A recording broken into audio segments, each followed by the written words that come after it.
in the grand finals. It is not easy, ladies and gentlemen.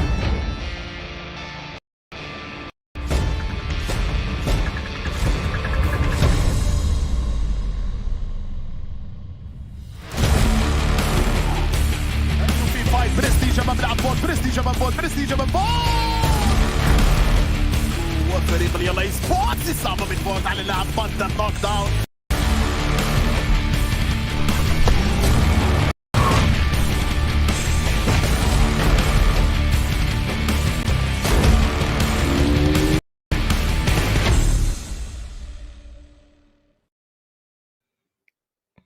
Welcome everybody to the PUBG Mobile PMPL Arabia 22 Spring Split with myself, Imperium, and the wonderful man himself, Zoo, to my right.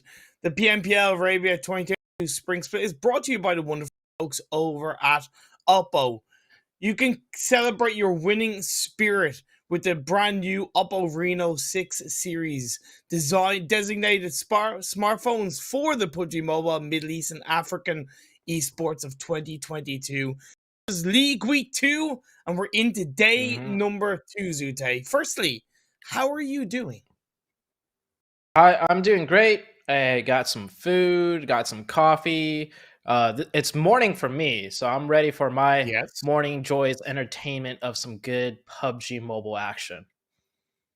And I think you know you're going to be woken up pretty quickly. We will get through the schedule, but to kind of lead it into things, we're gonna have 3 Sanhok games today. We're gonna have 3 Sanhok games today. I'm looking forward to what happens in today's games. But this is a calendar of PMPL in total. If you're not familiar with it, it's 3 weeks. You have the league play, you have the super weekend, and then you lead into the finals in total. Yeah, so we are on week number 2, like you mentioned. Here's the overall format. We have 3 weeks for the league play, 2 days per week. We are currently on the second week of the second day, which is the final day for this league play. It leads straight into that super weekend you see on the right hand side. Of course, we do have 20 teams participating in this tournament, only 16 play at a time. So for the league play, the importance is to make that top 16 out of the 20 so you get into the super weekend, which you try to gain points in the super weekend to qualify into the finals. Yeah, and I love on the kind of pre-roll, the hype clip before we were on camera. Every single match does count for the most part. Yes, the league games reset each week, but within that week, the qualification process for the super weekend and the points, those super weekend points count towards the league finals. 150%, every single game counts, and we've seen some teams struggle with it. We've seen some teams kind of finding themselves very, very dangerously low in the standings of the league week 2 that may have qualified for the first super weekend, but really didn't get the biggest comfortable amount of points. And also think that in the super weekend, you have the $1,000 per chicken dinner. You want to qualify for the super weekends. Yeah, so just to put in perspective, the super weekend $1,000 per chicken dinner actually stacks up to a total of 45,000 just to be won over the super weekends. And there's 3 super weekends. And the grand finals into the PMPL, first place is 10,000. Rico Infinity, one of the top performing teams right now, they've already secured 5 chicken dinners in a super weekend. So they're already at 5,000.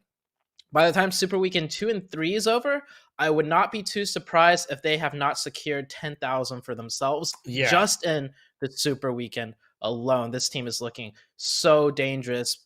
And speaking about dangerous, Imperium, we've got a dangerous map rotation lineup coming for you guys today. Like you mentioned, we have 3 Sanhoks today. It's spicy, to say the least, right? Absolutely spicy. It means that ending on a Sanhok is technically kind of RNG heavy in terms of teams that really need to rack up the points coming into the final game of the day. And of course, with one group missing on each game, it's the teams in Group A that really need to think about that in their first 4 games, right? Because they're not playing in the last game. So KURD 12, 1 million. I think Team Falcons and YaLLa are generally pretty safe. But my point is, all the teams in Group A, if they're down in kind of 13th, 14th, 15th coming into the final game that they're not playing, it's squeaky bum time for them.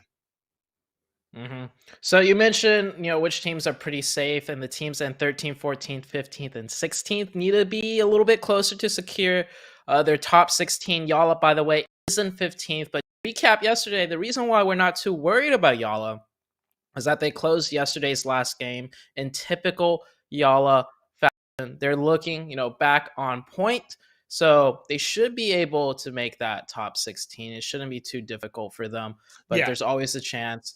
Even though, they did okay coming into today when it's like do or die time, and with 3 Sanhoks mixed in, I'm not too sure, what is going to happen today.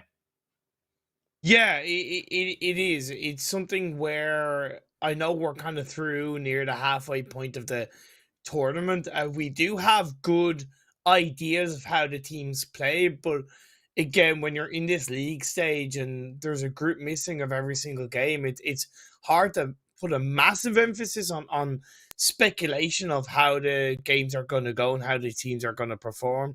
So far, after the first day of League Week 2, it's Rico Infinity just continuing to overall set the standard, lying in first place.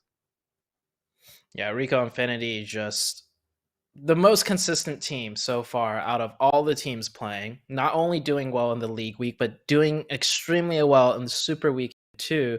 Rod, a team that's currently, in second, doing very good for themselves in the league week. But the question is, when it comes to the super weekend, how well are they going to do? Because in the super weekend last week, they finished in 12th overall. Yeah. So it's great to do well league week to get that momentum going, to practice things, to iron things out, but they got to be able to carry that momentum and that near perfection playing towards into the super weekend.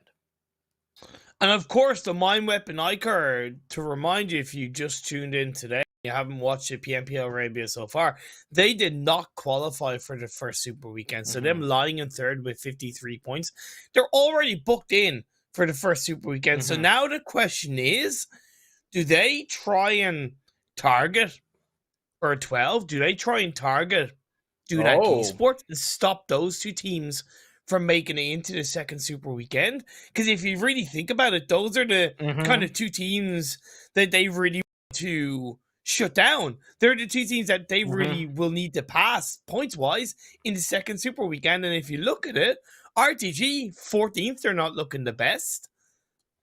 So it's very easily possible that they could focus the teams that I mentioned. Yeah, so the two teams you mentioned finished last week's super weekend in 15th and 16th, meaning to make top 16 overall from the super weekend points combined, those are the teams that you would first look to take out. And with the Mind Weapon missing one super weekend, they could balance it out if they could gatekeep and deny those two teams that we just mentioned into this coming super weekend. And you don't even see them on the screen yet, because do remember, we have 20 teams overall, not just the 16 right now in the league week. So you'll soon see on this on the third page, that is exactly where the teams of Dunak right there and KURD 12 Live. So they're already not in the top 16. So if they do get targeted, they could very well not make it to the super weekend, which will be huge for the Mind Weapon iKURD to catch up a week on these two teams mentioned. Yeah, exactly. The it's set up for them, right? And taking a leaf out of your region, back in PMPL 20, I think it's 2020, if I'm not mistaken, maybe 2021. No, it's 2020, right? Where Ghost or Temple Storm back then, they nearly didn't qualify. They were basically targeted from qualifying for one of the super wins, and that meant that they lost out on winning the PMPL league stage. Now, I know it's a different a little bit of a different situation, but my point is, it's there for the taking. You see a bit of a wounded animal per se, you pounce on that wounded animal. So if I were the mind weapon iKURD, I'd go for it. Make your job easier. Don't leave it up to others. Seal the deal. They've already made it through. It's an interesting kind of play through for Dunak and KURD 12.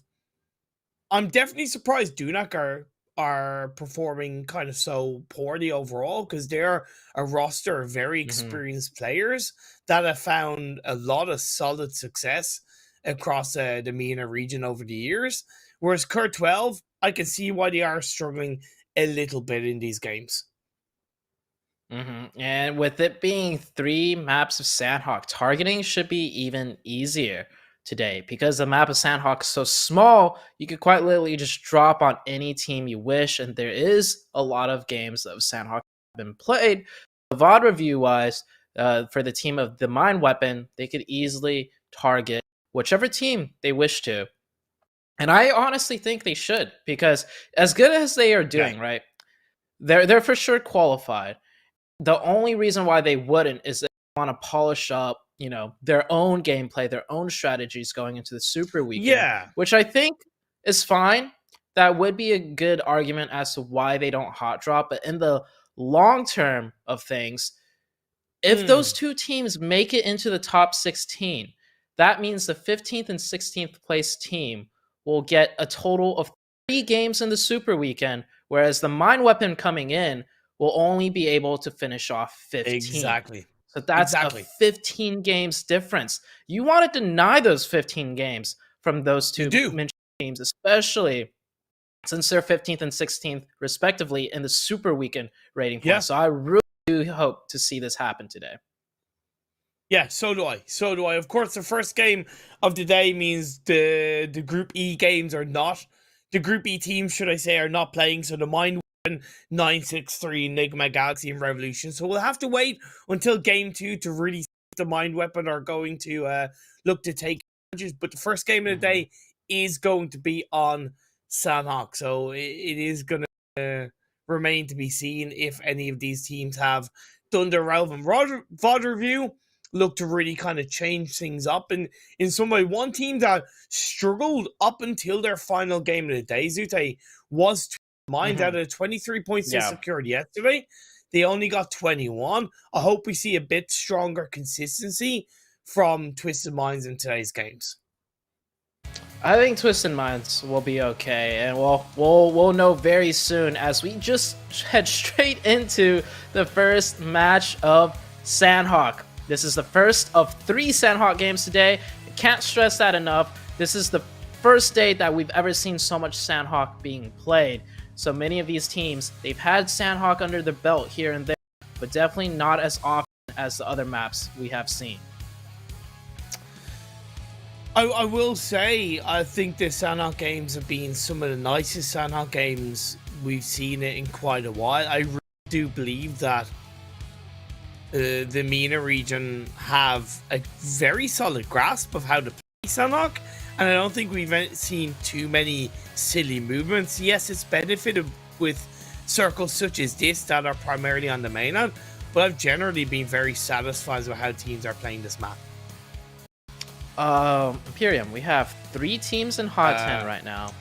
2 teams in Painan. No teams in Paradise.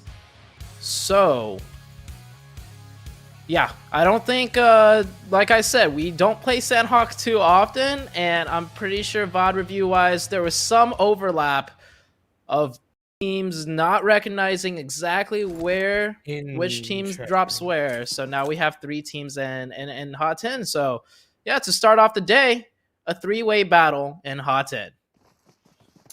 Out of the 3 teams inside this Hot 10 city, 1 million Rad and Stalwart UAE, I would say Stalwart are the most at risk of not making it into the second Super Weekend. 1 million in 7 so far with 34 points. Team Rad with 54 points inside the top 3, but it is a knock on to Sadat. So that might be a little bit more heavily. Confirmation comes through for 1 million, and that's going to be a second knock against the members of Rada's ZT. Goes for the pre-fire shots with it. Teeny tiny little bit of health. He's able to clutch that up. That is literally 1 HP right there. A very clean lean peek with that Uzi, but the fight's not done yet. Stalwart's now coming into the mix of things, getting one knock to 1 million. 1 million still have 2 up. One of their players down to 1 HP though. Stalwart's timing this third party extremely well. And it looks like it's just a 2-man team of Stalwarts. The rest of Stalwarts is not even in this fight yet. But they use... Oh! Gas can explosion! Getting the knock onto the 1 HP player. Beautifully done by Van Kid. And they should know it's a 2v1. They should press this a little bit harder. But maybe they are worried about that third team that was in this hot 10 area. So I don't blame them for taking their time just a little bit. The 2 other players of Stalwarts still coming over, not in the fight just yet. They do get that revive. 1 million will reset to 2. The third player that's knocked, Jabali's giving information over. Lovely nade, perfectly timed from ZT. Gets a knock on the Van Kid and sends it to Boo down to about 10. So he's going to run away. Realize that his goose is somewhat cooked if he hangs around for a little bit too long. The rest of Stalwart UAE are now starting to move their way up north from where they dropped into the Hatin compound to try and help give a level of support to the rest of their team. But at the end of the day, it seems like they most likely confirmed 1 player down. So Stalwart UAE are left with 3 players up. On a side note, Headquarters did lose 2 players off the back of 4K, and we see KAMIKAZE lose a player in the hands of one of the Iraq players. I feel like Stalwarts definitely... I don't know how I feel about that. I feel like they should have pressured them a little bit harder. They backed off just to a point where the 1 million side felt comfortable enough to line up some grenades. Don't want to hover in the middle ground. So if you're going to back off more so that you don't get a chance of getting knocked. And thinking about getting knocked, Rod, the last player surviving that hot 10 fight initially, did run off and managed to hide somewhere to pick up an easy elimination point. So I think that was definitely a planned camp right there. So I do like that by the Rod player. Down to 1, camp it out, secure elimination, and then just move on out of there. Headquarters, down to 2 members. This team has only secured 1 point out of the 4 games they played yesterday. So they need to have 2, at least 2, really good games to try and make it into their first Super Weekend. Of the only 2 players at the start of the match, I don't think this one's going to be it for them. Yeah, I don't really want to harp on too much about Headquarters. They know where they lie. They know how much they've struggled. I think it just doesn't need to be hammered in, right? Because it is what it is. For RTG, though, I've noticed a bit of a pattern from them. The results are very inconsistent across the board, and they tend to have quite a good few games where they get 0 points or 1 to kind of 3 or 4 points. When they do perform well, yeah, they perform pretty well, but it's not really consistent enough across all of the games that we've seen so far. I was looking back at their stats, and I noticed from yesterday where they got 0 in game 1, 14 in game 2, 0 in game 3, and then 7 points in their last game. And that's a pattern across the first week and the first Super Weekend. So RTG, I don't know what it is. Maybe they're still really trying to find their groove, but they need to kind of work on whether it's communication or something that's going to lead to some better consistency in these games. Yeah, even though this is the PMPL stage, many of the teams are still very inexperienced, in my opinion, when it comes to playing out different situations, knowing how to get that consistency in, right? With a game like PUBG Mobile, there's so many, numerous different factors, and then there's factors outside of your control, the RNG factor.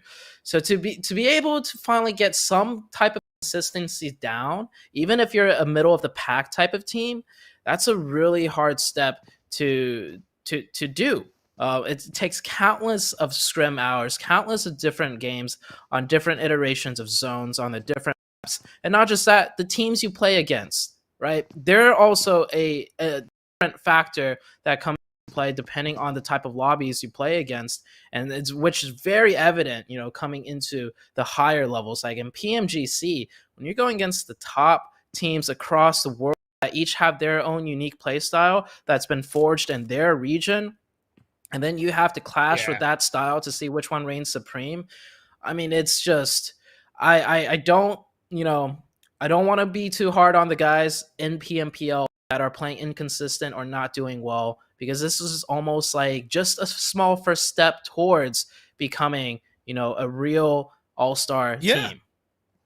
Yeah, exactly. And I've said this already. I found in PMGC, it was quite difficult for a lot of teams to find a level of consistency, just with how close the competition is and how good the teams around them were. So if you're struggling in the PMPL to find consistency, yeah, how are you even gonna not only find it enough to get into PMGC, but how would you find it in a PMGC setting? I know that's going much further into the 2022 year, but with lots of events to come, lots of PMPL days to come, we want to see that rise. We want to see that improvement from a number of teams. Phase 1 is closing in. Stalwart disengaged away, have the coast and the mainland underneath their control. Rico Infinity is strong spread around Paradise Resort. We saw what they did yesterday with this very similar circle. They locked Paradise Resort down. They started off with a very big spread, and they ended up winning that match too. But I do remember yesterday you criticized Rico. You feel like they could have put out a little bit more pressure, a little bit more spread. So let's see if they decide to do that today, just to kind of test things out, because they are firmly sitting in the first place spot for that league week right now. So there is no risk at all for them to miss out on the Super Weekend. Speaking about playing split, the YaLLa team pushing into one of the players of Rico Infinity. Maybe we'll see that on camera very soon. And by the way, Twisted Minds is taking Nigma Galaxy's strategy right now, because Nigma Galaxy is not in here. So a nice little adaptation for them coming out from Sanhok, which I do really enjoy seeing. Cage were hanging around the bootcamp hill off the trifecta drop, and they rotated down into bootcamp. I don't fully agree with this. YaLLa, I believe, have lost the majority of the squad. They're down to just 2. That's a lovely couple of shots from unknown to pick up one of the Triple D players. It's a knock that is played on through. However, Triple D do have the edge of the circle. It's not much, but it's the edge of the circle. Oh my god, what are you doing, Safe? Why are you driving into boot camp on the buggy? Oh man, that was not the right play, but also got a little bit timing. I think he wanted to secure down that side of the wall before K12 pushes, but the timing, he should have known. Triple D already had one player knocked. K12 was definitely going to start pushing up against that wall, and it's too late. You have to just give that side up. And it looks like YaLLa, by the way, was taken out. YaLLa, with only 18 total points in the league week, sitting in 15th overall and finishing off their first game of 4 matches today with a 0. It's looking a little bit risky for them. Yeah, I'll comment on that in a little bit, because a lot of questions to kind of put out there on why they did what they did. For the time being, K12 and try and center around and at least help themselves get the better of Triple D Esports. Stalwart UAE did the third party that fight between Rico Infinity and YaLLa. On a side note, I think they got an elimination point onto one of the Rico players, if not at least a knock that came through. So Rico down to 3 players, so at least one came through. KAMIKAZE have moved a little bit south of Cow and Tap Mock. However, they lost the player early on, so they're going to be playing this a little bit lighter. KURD 12 here. This is one of the teams that kind of need the points to try and qualify. They secured one, but they do lose one player. I almost want to say I want to see them play a little bit more aggro onto Triple D, but I do know boot camp is a very difficult place to fight and to navigate, and with KURD 12, you know, being as low as they are, they didn't press the issue much further. We're going to get into the circle shift here. We already saw a very northern zone the other day, but will this circle shift back down to the south? No, actually, it's almost a pure mimic of yesterday's Sanhok game. So, Rico Infinity down to 3 players this time around. Yesterday they won it, but it looks like they're getting into fight with Stalwarts in Paradise Resort, and one of the Stalwarts players, no, one of the Rico Infinity players is knocked and confirmed. Yep. So, Rico Infinity down to 2. Good stuff from Stalwart UAE. They disengaged, as we noted earlier on, from the fighting hat team. They opted to play for the circle, which I honestly agree with, considering their position in the overall standings and the fact that they need, realistically, probably one really solid result to secure their spot in this Super Weekend. There is a bit of a fight going on in the blue between 4K and the side of Team Falcons. 4K, they're currently lying in 19th in the overall standings, and it seems like it's just being burnt down one by one. There's just one player that's left up. Anaconda is able to get a first aid off, has to reload his gun, disengage away from the side of the building. He's going to get stabbed in the back, and Team Falcons, they finish them off. The confidence in this team is just not there. Seen in that situation, even if you have a low chance at winning that fight, you at least try to shoot back. You don't just turn. Yeah, they turn their back. And did you see how much more distance he had to cross until he was behind the first hardcover? It was just that is just fear right there, and a huge lack of not just confidence, but just, you know, calm, keeping yourself calm and collected, and just doing what you can. So I'm not too surprised to see that team in, you know, such a low ranking right now in the overall league. It might sound harsh, but it's something's got. They have to have a mental change, like their approach. Like, yeah, it's a 1v3. Yeah, you're probably gonna get eliminated, but you gotta just, you know, fight back. Don't just make a run for it where there's like almost no chance of you making it out alive, anyways. K12, gotta be careful. They're going to interact with DDD Esports once again. They're following each other into the southwestern edge of the circle. Twisted Minds on the side note, still in the blue. They're making their way up to the northwestern island. 1 million have actually gone for a botation onto the north coastal line of KAO, which I honestly respect. It's worked out. There would have been a risk there, but I gotta say, props to them. They're going to be on their own in the northern side of the circle. That was a good botation right there. This one worked out very well for them. Yeah. Meanwhile, Triple D still trying to gatekeep out KURD 12. This is why when earlier they were fighting in boot camp, I kind of wanted to see them press the engagement a little more, but because they didn't, Triple D will just constantly be one step ahead of them. The circle shifts back south towards the Paradise Resort area. Rokiss somehow knocked himself out the buggy, and I think the Twisted Mind players have just been shopping the entirety of Sanhok, because I saw them on the map super spread out, looting every little first aid they could get their little hands on. The circle shifted a little bit down south. It's on Paradise Resort and the hills to the north of Paradise Resort. There's a road pretty much dead center in the middle of the circle, so I'd say there's a pretty consistent north-south divide of this Phase 5 circle. It's going to make things very, very tricky. Breaching into Paradise Resort is at times easy, but it's also quite volatile because of the big walls that encroach into the space of Paradise Resort. NASR Esports on the very south edge of the circle. We see Jamas of Triple D using that third-person perspective. Gets a clean knock on the Bardashani on the outside of the wall. Those are accurate shots, simple, clean, pure. Because he knew that loot crate right there.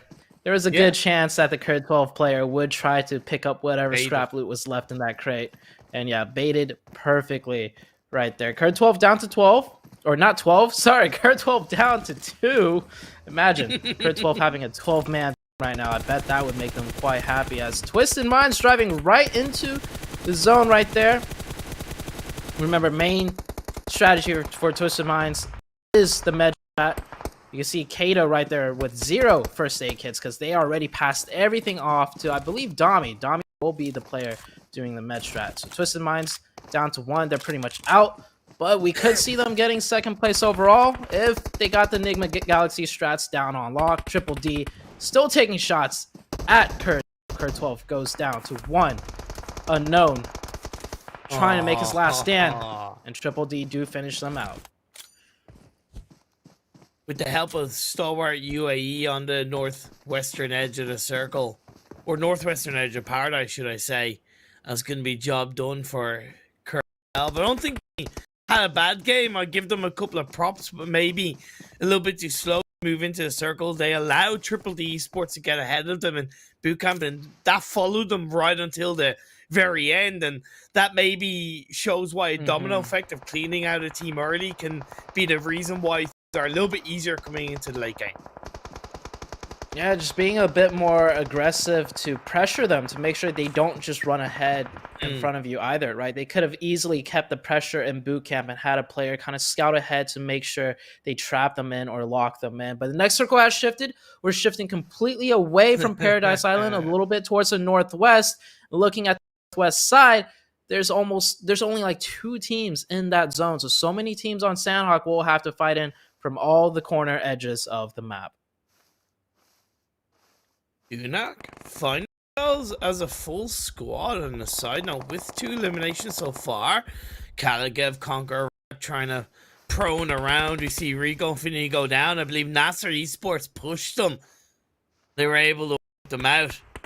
Good job by NASR Esports. RTG stepping up and gonna have to run their way into the edge of the circle. You have KAMIKAZE on that northeastern side. Rad are eliminated as well. Whittled down to 10 teams.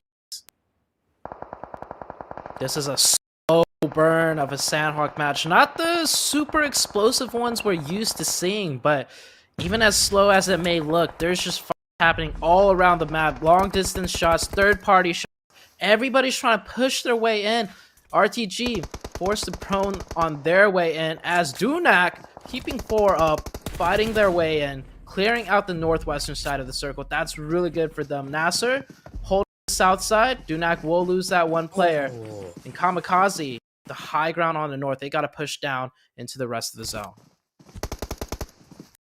Goes against NASR in terms of a circle shift, but they're not going to stop fighting to control this very southern edge of the circle. Good turnaround from Hassan, plays it through and gets a kill onto a boot, and that's going to be Stalwart UAE taken out of this game. Still a great game for Stalwart UAE with 6 elimination points.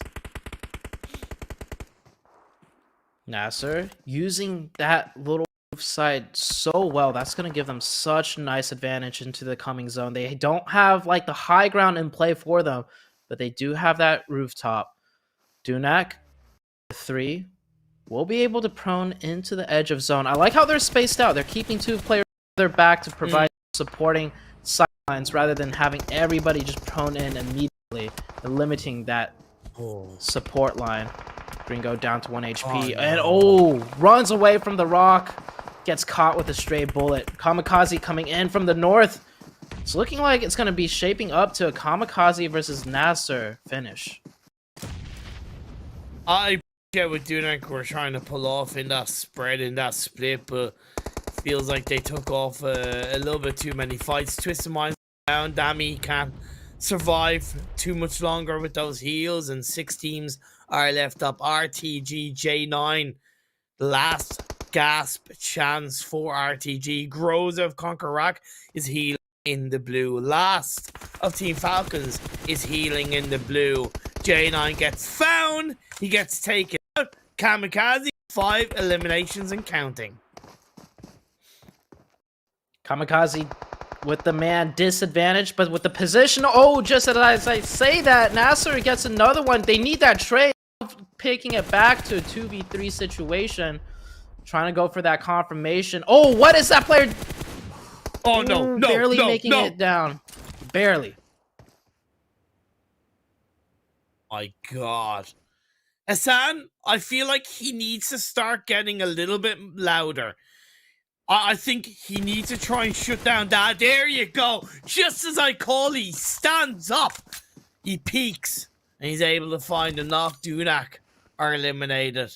3 teams are left. Realistically, this is a 2-team fight, though. As last player of CONQUEROR is healing in the blue. KAMIKAZE. He goes for the revive, but that's it. NASR just crouch on in and they take over 10 eliminations. And the chicken dinner, it's going to be theirs. There's nothing Groza can really do, Zute. Groza with 2 first aids left. CONQUEROR, this is not a team that we usually see med stratting in Sanhok. So the fact that they came ready and prepared today, given the fact that we have 2 more Sanhok games to go, this is a very good telltale sign for CONQUEROR. They're adapting. They want to make sure, as Ragnarok nades his own teammate in celebration. But there we go. That is the team of NASR securing their chicken. And that Sanhok game was, like I said, a slow burn of a Sanhok. We're definitely more used to more explosive game endings. But with the ways the circle shifted, and we saw so many numerous teams resorting to that med strat to try and do it, I think the meta has kind of shifted, at least within this lobby. So it's not as intense as we are accustomed to, and that might be because we have 3 Sanhok matches today. Could be the case. Of course, we opened the game with a little bit of hot drop action. So once that was over with, there was that big lull of play. You're overall right, though. It felt a little bit quiet and it was a really slow burn of the game. However, you gotta give props to NASR Esports, because if you remember, although Rico won the game, they did get rid of NASR in the previous Sanhok game. Different from NASR. They're the biggest team that learned from yesterday's Sanhok game and learned how to play a more effective split, a more effective strategy. And when you consider the fact that they had to cross the road and they still crossed over, they still held angles of spread, it was so well deserved from them. Definitely. Another team that did really well was KAMIKAZE.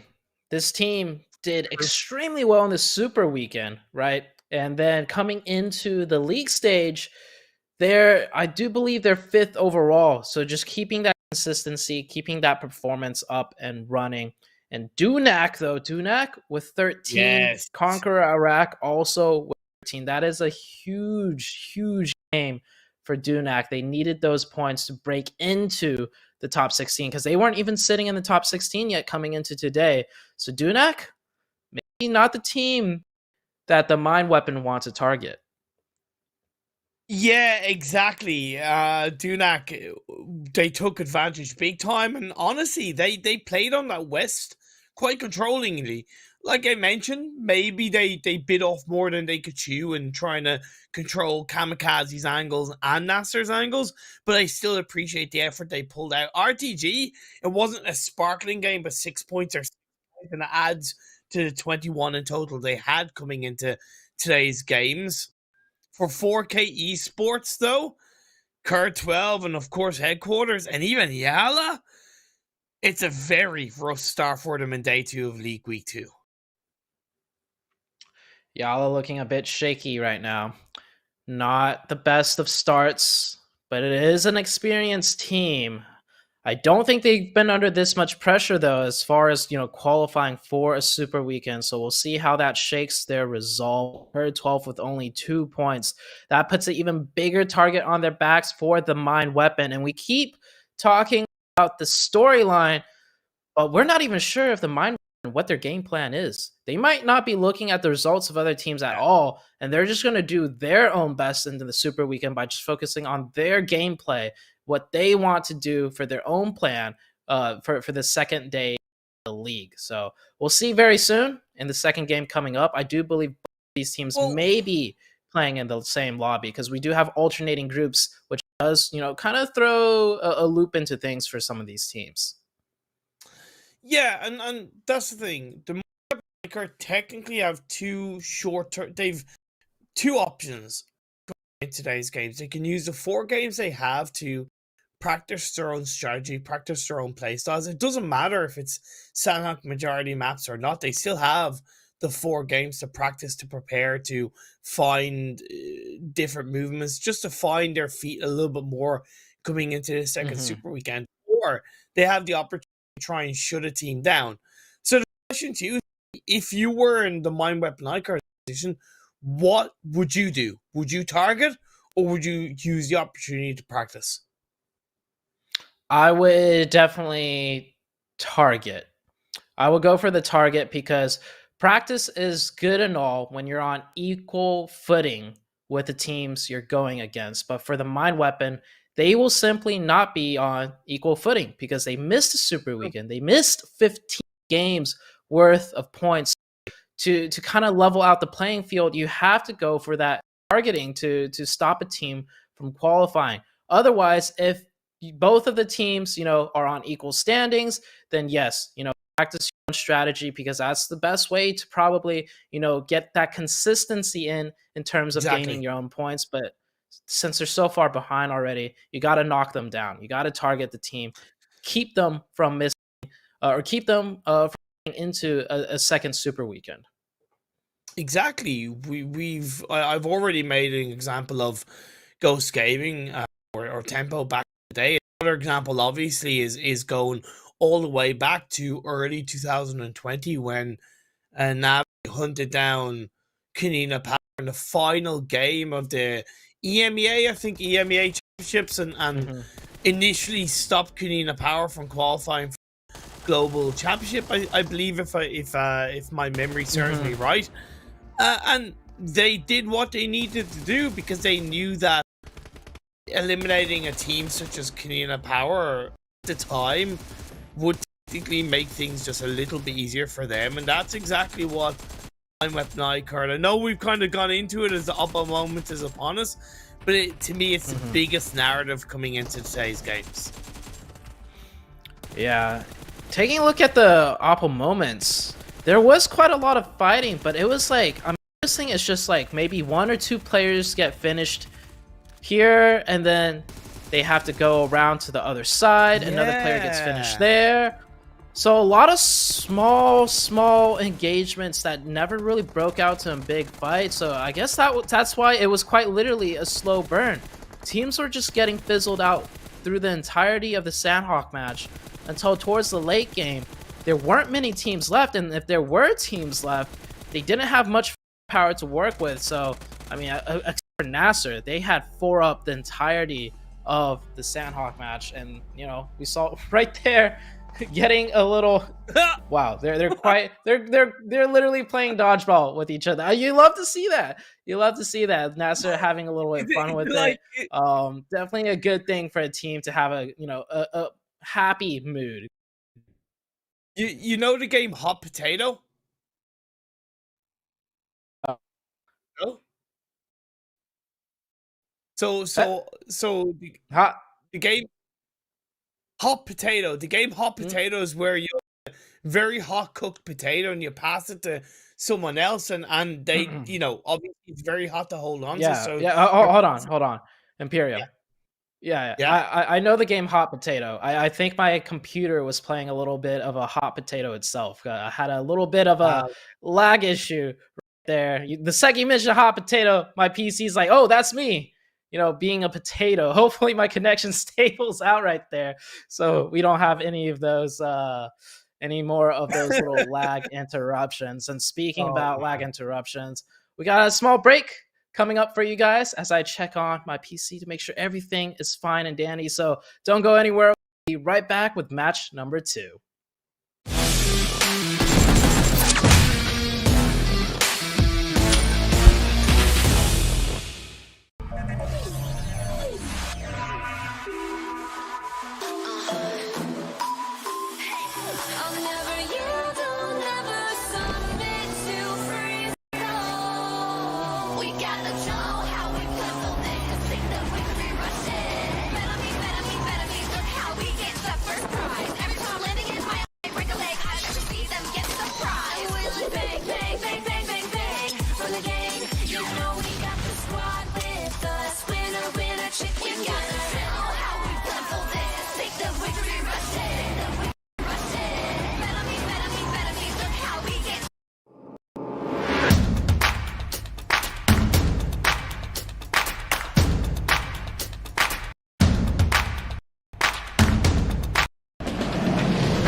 welcome back to the PMPL Arabia 2022 Spring Split. Thank you real quick to our wonderful streaming partners, Nemo TV. You can check out them all across the world. Head on over. You can find all the mobile action on Nemo TV. As well as that, find us on social media and join in on the conversation at hashtag PMPL. Follow us on YouTube, Facebook, Instagram, Twitter, and of course, TikTok. Don't be afraid to tag myself and Zute and let us know what you think of the game so far. Zute, what do you think of the first game so far?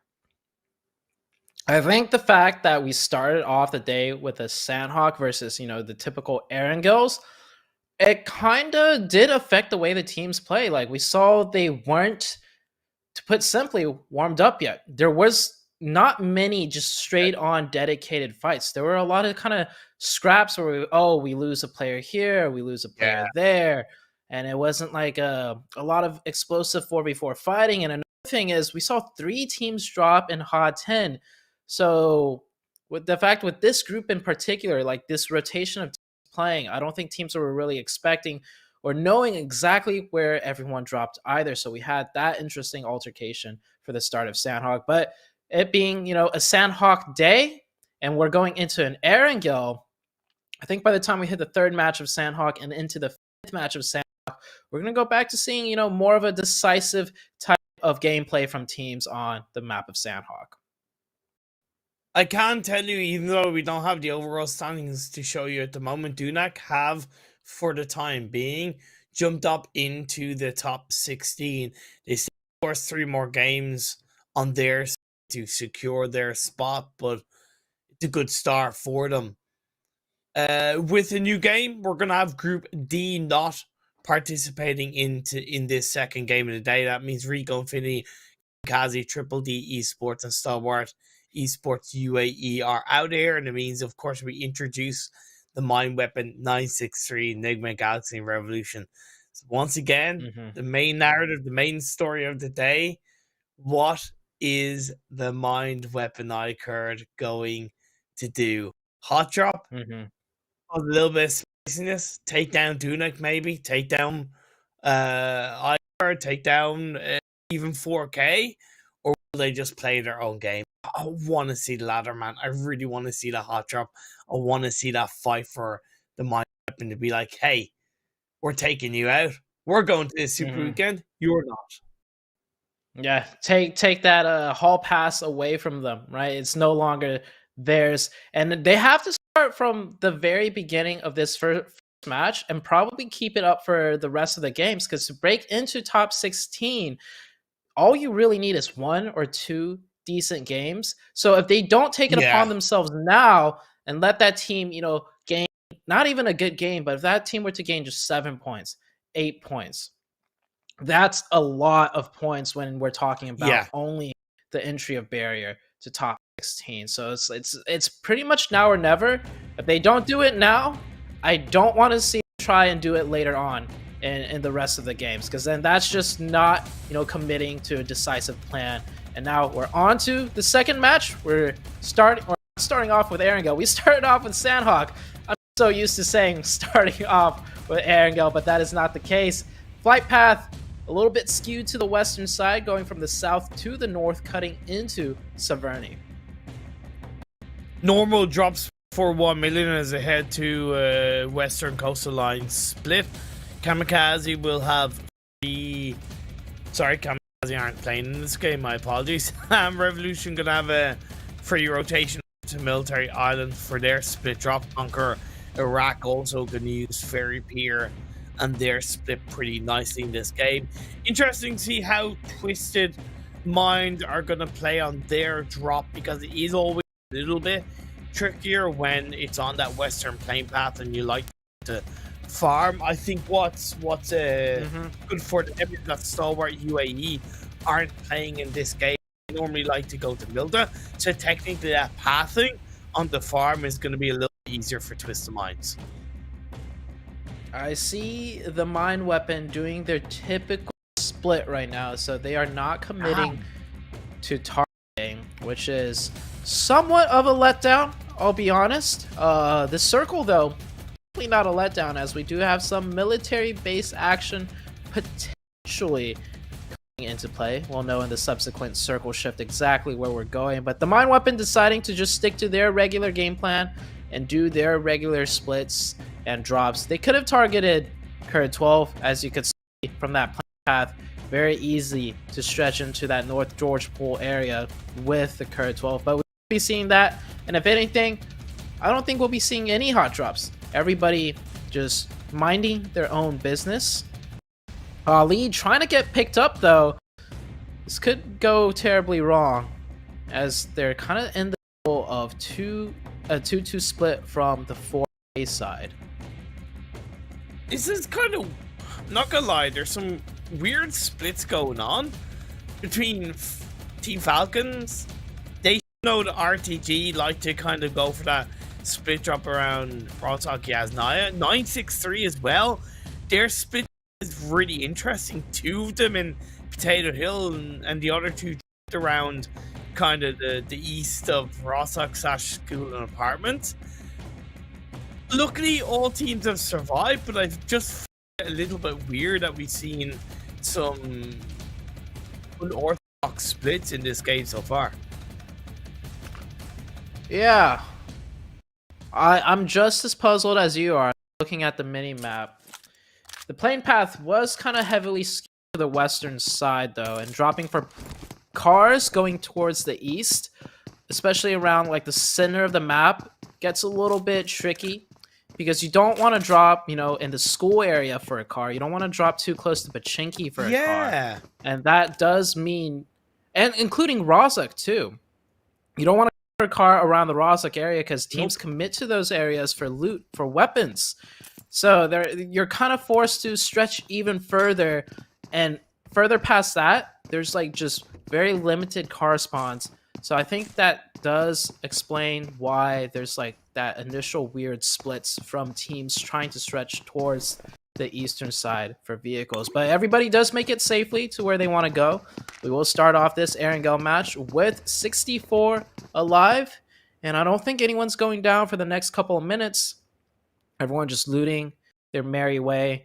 But the rotations out of these teams, there is a question mark there, because we have a western plane path with a very eastern circle. Anybody can try and take advantage of those two opposite things for quick rotation to get more center on the first circle. And center on this first circle is actually kind of important in Period, because we do have a potential military base or the main island finish. If you could secure an option route now, that would be great.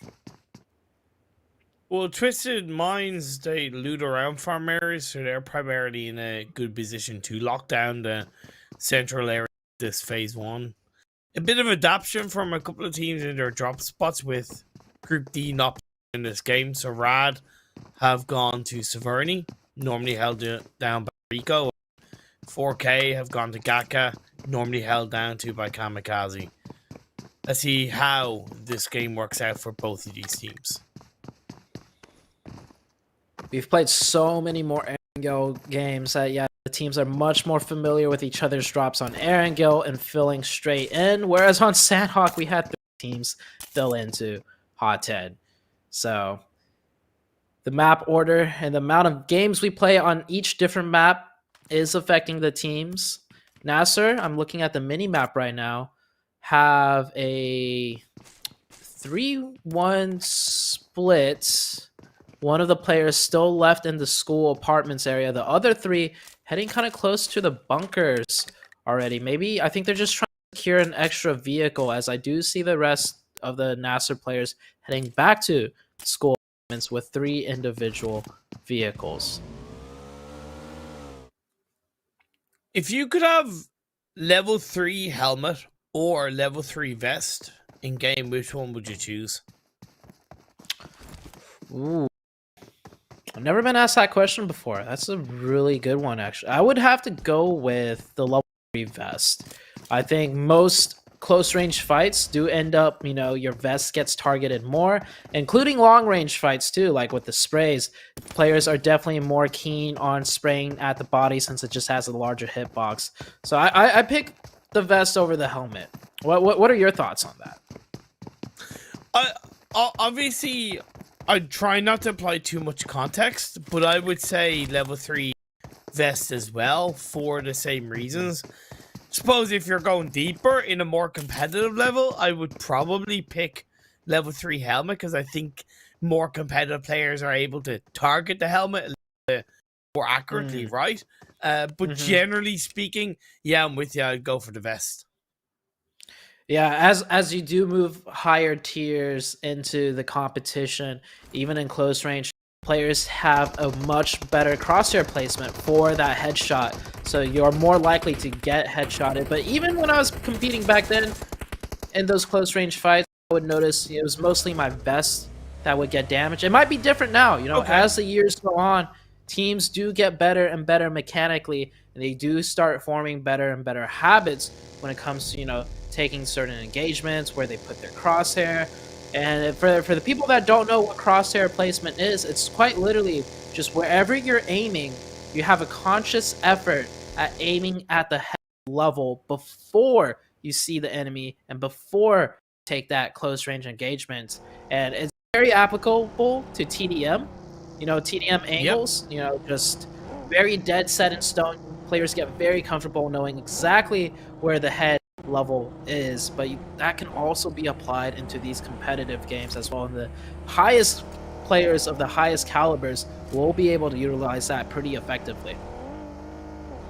Dunak rotated away from South George. They've gone on to the South Pachiki Hill, so good rotation. YaLLa were in a little bit of a similar time frame on their rotation, but they've generally been able to avoid each other. Still 0 casualties in this game as teams start to rotate into a bit of a deeper centralized circle position. Wouldn't be surprised if we lose 1 or 2 on rotations. Many teams coming in from the west and the north here, all circling in. As the second circle shift will come out on your screens, will this keep military base in play? And it does, but I think we're heading into a very eastern Erangel finish. I don't think we've seen a zone this far east before. Let's hope it keeps going a bit more towards the east. These teams in more of an unfamiliar setting, as I will have to say, the game's ending in eastern Milta is really exciting and fun to watch because you do have a lot of compounds. You do have a little some flat ground, some open terrain, and then you also have some hills involved too. So very dynamic ending, keeps shifting towards the east. Long time since I've seen a lumberyard finish, so I'm down for this phase 2. I'm down for the circle shifting towards lumberyard hill. Plus, I think there's a big art to controlling lumberyard hill, and it's one of my favorite areas to watch a team control. 963 are looking to do that on the western side. Falcon moving down onto the north, holding on the eastern hillside of Prison. They've got to be careful on RTG wrapping around them, while Twisted Minds, they're continuing to hang on to that bridge camp area against Revolution, who are going to stick to the coastline. I don't disagree with it, and they're going to, for the time being, get away with that bridge crossing and head right into the loving arms of Milta. Can QHG survive? Yes, he just about does. Rokus, we saw just a second ago, going back and forth, not sure which angle to take. Misses out on an opportunity to land some more shots potentially, and even knocking QHT. You see QHT down to 40% health. Twisted, they won't rotate off that circle shift. They feel comfortable just enough holding down this bridge area, even though military base, not too big of a priority now. Many teams still trying to rotate in. Remember, we started this game with a very western plane path, so the fact that the circle has so far east is still causing a lot of teams to set up their positions. And as they're doing this, we might just see the third circle shift come out before everyone's even settled in to this new circle. We're 11 and a half minutes into the game and we still haven't lost a player. It's going to be the longest game so far, longest period of time in the game where we haven't had a fight break out, or we haven't seen anybody go down in a game. And this means that obviously it builds up. It's going to build up. Teams get closer. The circle shrinks. The pressure is going to lead to a little bit of an explosion. I really like this rotation from RTG. I said they were wrapping around Falcon Esports' east of Prison Hill area, and I think this is a great part of Lumberyard to hold down. Lumberyard, like you mentioned, a very strong position to have. An even more difficult position to break into if the circles were to shift up. And yeah, we haven't lost a single player because I think all the teams realize such a western playing path and such an eastern circle, rotations are priority right now. No team's really wanting to slow down the rotations via the means of taking a fight. So even some of the more aggressive teams just focusing on that rotation. Next circle comes out and we didn't go further to which I would have hoped for, but a dead center circle shift? I don't mind that either, as teams start to congregate even closer to one another. I'm very happy with that circle shift because I think it's split into 3 core areas. You have kind of the farm hillside, the shelter / lumberyard hillside, and the Milta train and the kind of very edge of Milta. The road split down the middle, of course, is going to make things very difficult east and west. Who is going to come out as the best? NASR on the northern side, I think, is very good. 1million, they actually opted to go into Military Island and go across the eastern. It might work out for them. However, there might be that little bit of lack of information with Twisted Mind still holding on to Bridge Camp. Still not a single player being eliminated yet. I'm betting at the 15-minute mark, we'll see at least one player go out. But there's a good chance, as I'm looking at my mini-map, that everyone's going to be able to settle in here without having to be forced to take an engagement. I'm talking about being teased. Oh, we're hitting the 14-minute mark. Oh, and there's a first knock in the game. Falcon getting one onto the 4K side. And Falcon, since they're holding this edge, I'm pretty sure they want to keep their backside clear as a third party comes into by Headquarters. Headquarters really need the points, securing only 2 points in a total of 5 games. And if there's a way to secure some nice points, it is via the means of a third party. But does Headquarters have what it takes to pull one off? I don't think so. You see on the minimap on the right-hand side, they're actually going to be disengaging from that. And so, yeah, just one elimination. And that's it. We're about to hit the 15-minute mark with only one elim. Imperium, I think you have your work cut out for you towards the late game, because we're going to be in one hell of a game today on this Erangel match. I'm just going to...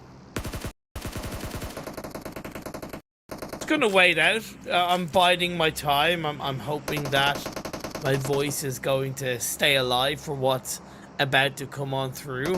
Dunak in the western edge of the circle, a good spread across the roadside. K12 might be getting too close to them. They have pushed YaLLa away more into the farm hillside area that's held onto by Nigma Galaxy. I like that Nigma Galaxy is sending Freak onto top of the hill a little bit further up, preparing for the circle shift, and it centralizes quite nicely. Ooh. Once again, the road is in the Milta. The road is in the middle. My apologies, the Milta is still in play. Goes to Farm Hill side. Yeah, the Farm Hill side and the very high grounds of Milta Northeast is in play too. So, like you mentioned, 3 core areas, and these 3 core areas still in play, but it just shrinks a little bit. Teams are definitely now forced to fight each other as they try to break into the ever-shrinking circle. 12, some nice shots in onto Dunak. Both of these teams towards the bottom of the leaderboards, except Dunak, having a better game on that last one. Not the better position, though, as they're being gate kept out from getting closer into the next zone. Gringo of Dunak in the blue. I think it's one of those things where Dunak, the spread wasn't too bad on the roadside, but it was a bit too linear, right? They've allowed K12 to wrap around. They should have covered a bit more on towards a northern hill, in my opinion, and now it becomes very difficult for them. The Blues out of phase 4 as well, going to start to close in an unknown. A K12 picks up Isawi. This is also the kind of team fight that K12 needs to win, because it's against the team that is fighting for their spot in the Super Weekend, and desperation comes out to play for Dunak as they try and dip in towards the farm buildings, but there's teams waiting for them, and down Dunak go. They bite the bullet.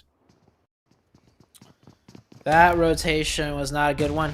Straight through the middle of so many different teams. Well, of course, maybe they weren't expecting this many teams and players alive this late into the game. Dunak, the only team eliminated. All other teams, if they are taking any casualties, they've only taken one. So a lot of teams still up with quite a few players on each of them.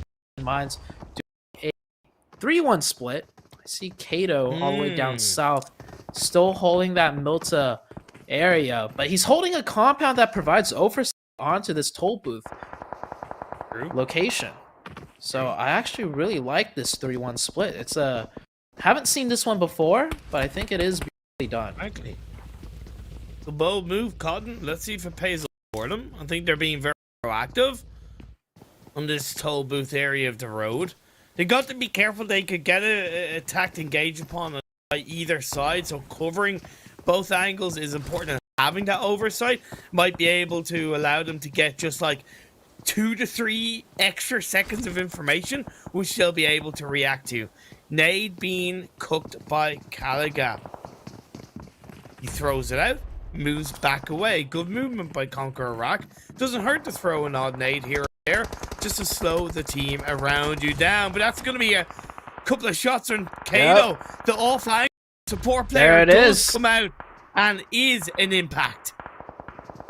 Yeah, so I love that setup. Makes so much sense, and to see it come into action, providing that cover was great. As pushing on into zone, I think they were trying to somewhat full send Revolution, but getting caught mid-push, so Rod will lose some players in the circle while we're heading into a southern Milta circle.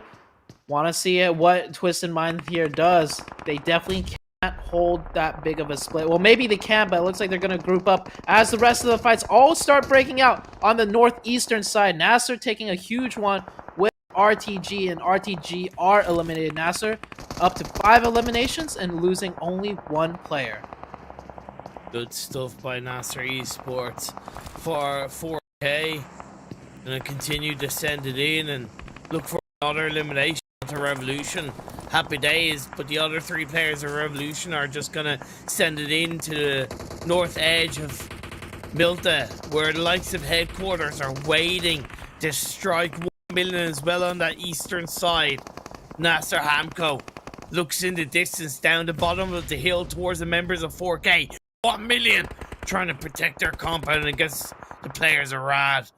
I believe it's just ZT that's kind of on his own inside that building, as 2 of his teammates for a little bit further south looking in his direction. That's a lovely nade. Can he find a lap? Not quite. Z doing a good job on his own. Desha and Satan need to try and pressure this building because they need to help out their teammate that's being shot at for free pretty much. It's a 2v1 situation. Maybe they're not aware of it, but they do need to take some control as other teams start doing full send into the Milta region. Oh, there's a nice drop shot. No follow-up.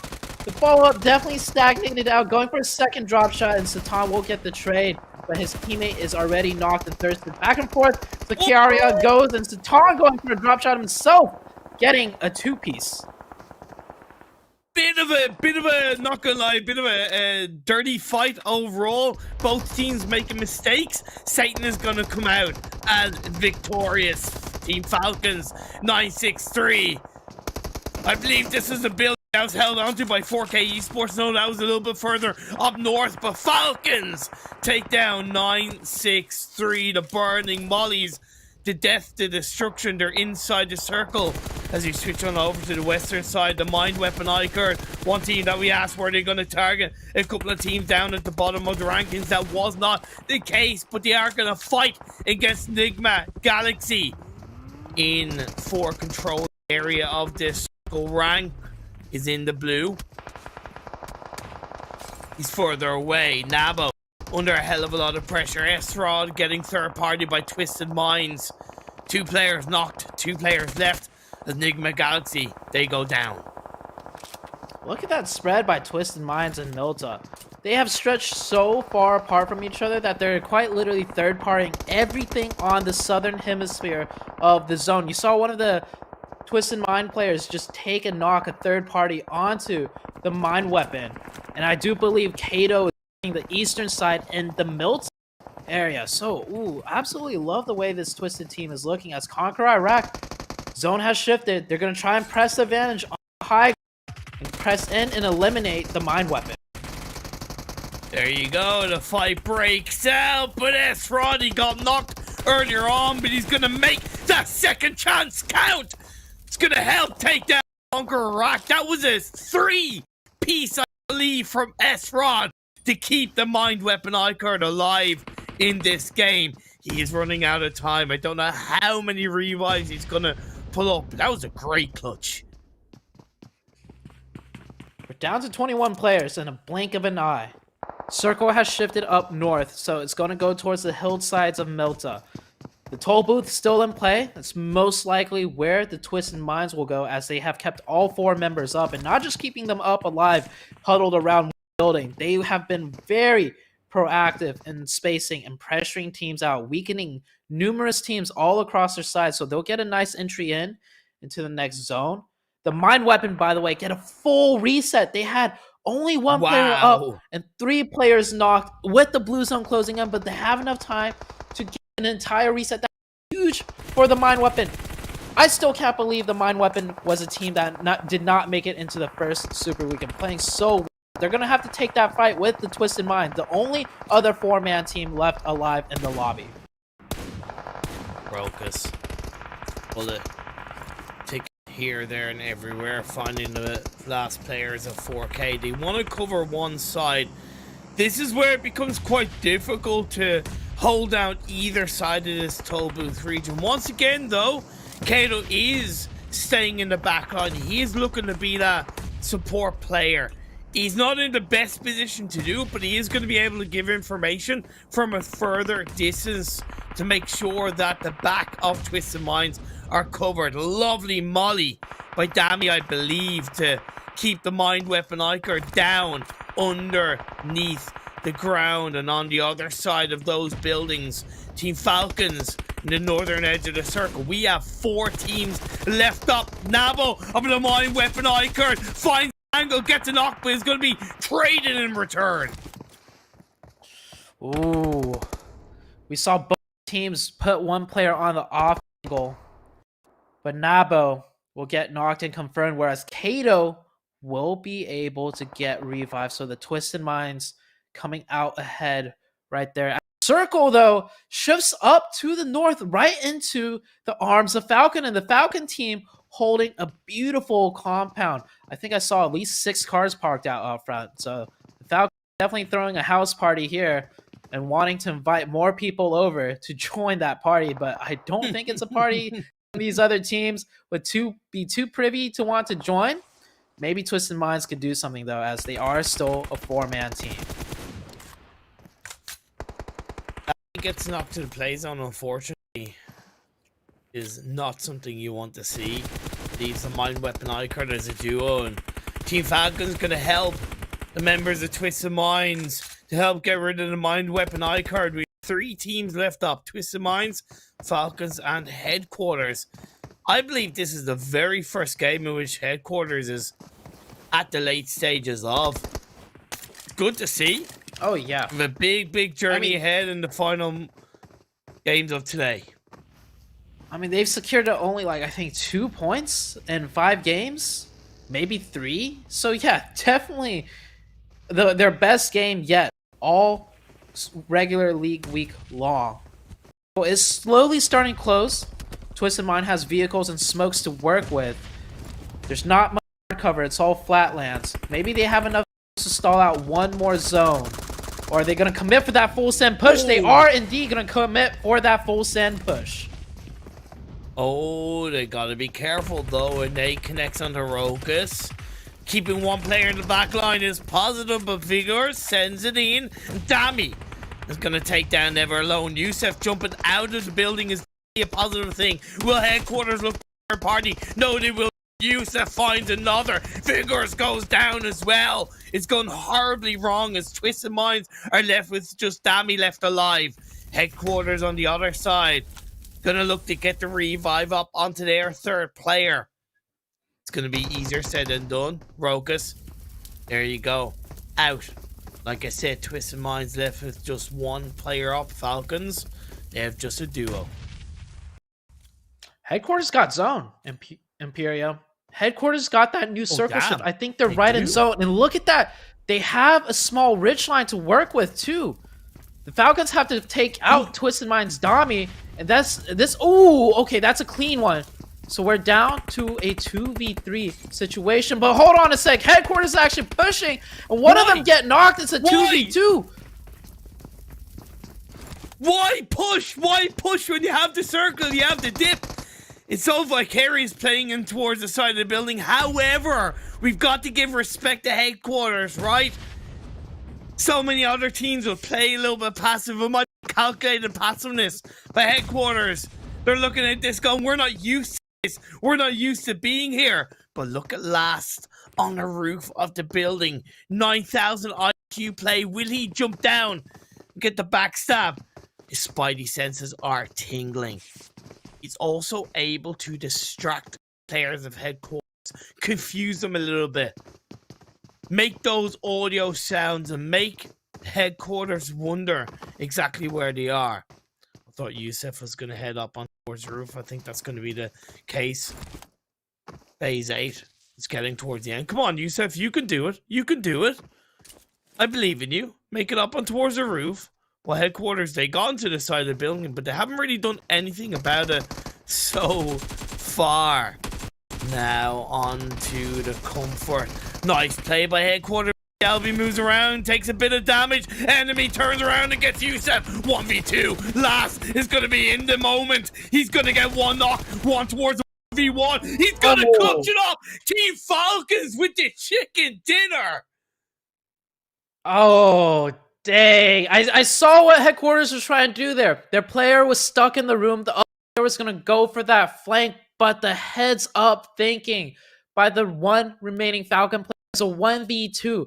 He juked that out. He pressured the small room and went back to the doorway, caught the other player by surprise. The other player was not expecting that counter push, did not have his gun ready. Well, he had his gun ready to shoot, but you saw there was a split second hesitation to let the firing go off because he was expecting to get a clean flank in. And of course, when it came down to that 1v1, the reaction, the speed of that flick back onto the window does end up giving the Falcons that chicken. And headquarters, I think that was I respect that. Like you said, yeah, they felt they had an opportunity to third party. They knew there was, at least one other player alive from the third team that was in the mix of things. And it was a 3v2. They went for it and they almost won. They almost clutched it out. So maybe in another game, it would have worked. But headquarters, they didn't get the chicken. That's still a lot of points, though, coming in second. Hell of a lot of points coming in second. That end fight is one that I'd love to watch back in slow motion to really try and break down exactly what happened, because it seemed to go so quickly that it was like, whoa, okay, great clutch by last. But I'd love to dive deeper into exactly how quick he was able to react to all of that. Twisted Minds, though, third place once again. Is good for Twisted Minds. It means that they're going to be looking a lot healthier in the overall standings and, of course, qualifying for that second Super Weekend. The Mind Weapon iKURD coming in fourth overall. 5 elimination points, 8 placement points. This team is looking super strong. I want to see their debut into the Super Weekend to see how they do. Of course, they did not end up targeting like we expected, or not as we expected, as we wanted, correction there. So I don't think we'll see any targeting or any gatekeeping of teams in the Super Yeah. Weekend. Not for this league week. Maybe the next league week when we're coming down into the last and final Super Weekend, teams a little bit more inclined or pressure to do something if they're in a position to do so. But either way, Mind Weapon focusing on their own game. This is their first game of the day. They sat out the first one and they finished the first one with a 13-point game. So the Mind Weapon, I really love the consistency out of the team right now. Looking in towards the second page, YaLLa with 4 points, KURD with 4 points, RTG with 1 point. All of these teams very, very close to not making it into the second Super Weekend. And then Dunak with 0 points. They were 15th in the overall rankings coming into this game. YaLLa were 16th coming into this game. RTG were 12th coming into this game on 27 points. So really not a good game too for all of the teams that I just mentioned. Yeah, it's not just not a good game, but they're not in a good spot overall in the league week. Many of the teams on this page are teams that really need the points. Bar, KONQUEROR, Iraq, and 963 and NASR and Rad. But everyone else on that second half page is actually towards that bottom, not just the bottom top 16, they're towards like the bottom 20. These are the teams on the very far down of the leaderboard. So we only have 3 games left, but for many of those teams we just mentioned, they only have 2 games left to play. So it's getting really, really close to crunch time. And I like what you mentioned at the beginning of the show. There are teams that will have to sit out the 5th and final match. So their fate kind of lies in the hands of the teams coming in and playing in that 5th final match. So they have to make sure they close it out strong on their last game of the day. Exactly, and even just to extend a little bit more to what I mentioned, teams that didn't have a good game too. Revolution got 7 points, 4K got 5 points. Revolution and 4K, and then of course Headquarters with 18 points. It just makes that gap so much closer between those teams, and like you mentioned, with a limited amount of games to go, and the fact that you do have a couple of teams not playing in the final game, I continue to say squeaky bum time. It's somewhat do or die. It's now or never, and I know it's cliche to say, but it's the way it's been ever since PMPL was introduced. This shouldn't be a surprise in terms of, it might be a surprise for some of the teams to be specifically in this situation. Yeah. But I would argue that every single team should be preparing to be in this kind of situation. Never, ever, ever presume you're not going to be in this situation, because how the game works and how, RNG comes into play, but also how as a team, as a player, you just don't have good days sometimes. You can always find yourself in these kind of situations. And PMPLs, they're old news at this stage when it comes to format, when it comes to how the structure works.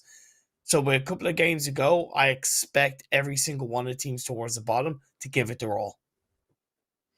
Yeah, not making top 16 is something teams really never consider, as we have some of the open moments on your screen. But to elaborate on that, right, this year the format's a little bit different as far as the sports ecosystem goes for the teams in PMPL. But all the years leading up prior to these PMPLs, right, teams literally had to make at least top 8 or top 5, somewhere around that region, to qualify into the PMPL from the previous stage of like the PMCO. So being a top 5 or top 8 team to get into PMPL, you never really question if you can be a top 16 team, right? Once you are in the thick of things and PMPL. Okay. But now that there are 20 teams in the PMPL and you need to make top 16, yeah, you could very much possibly end up on that bottom end and not even break into the top 16. Just kind of looking at the tail end of this game once again in the up-o moments, a fight between Headquarters and Falcon.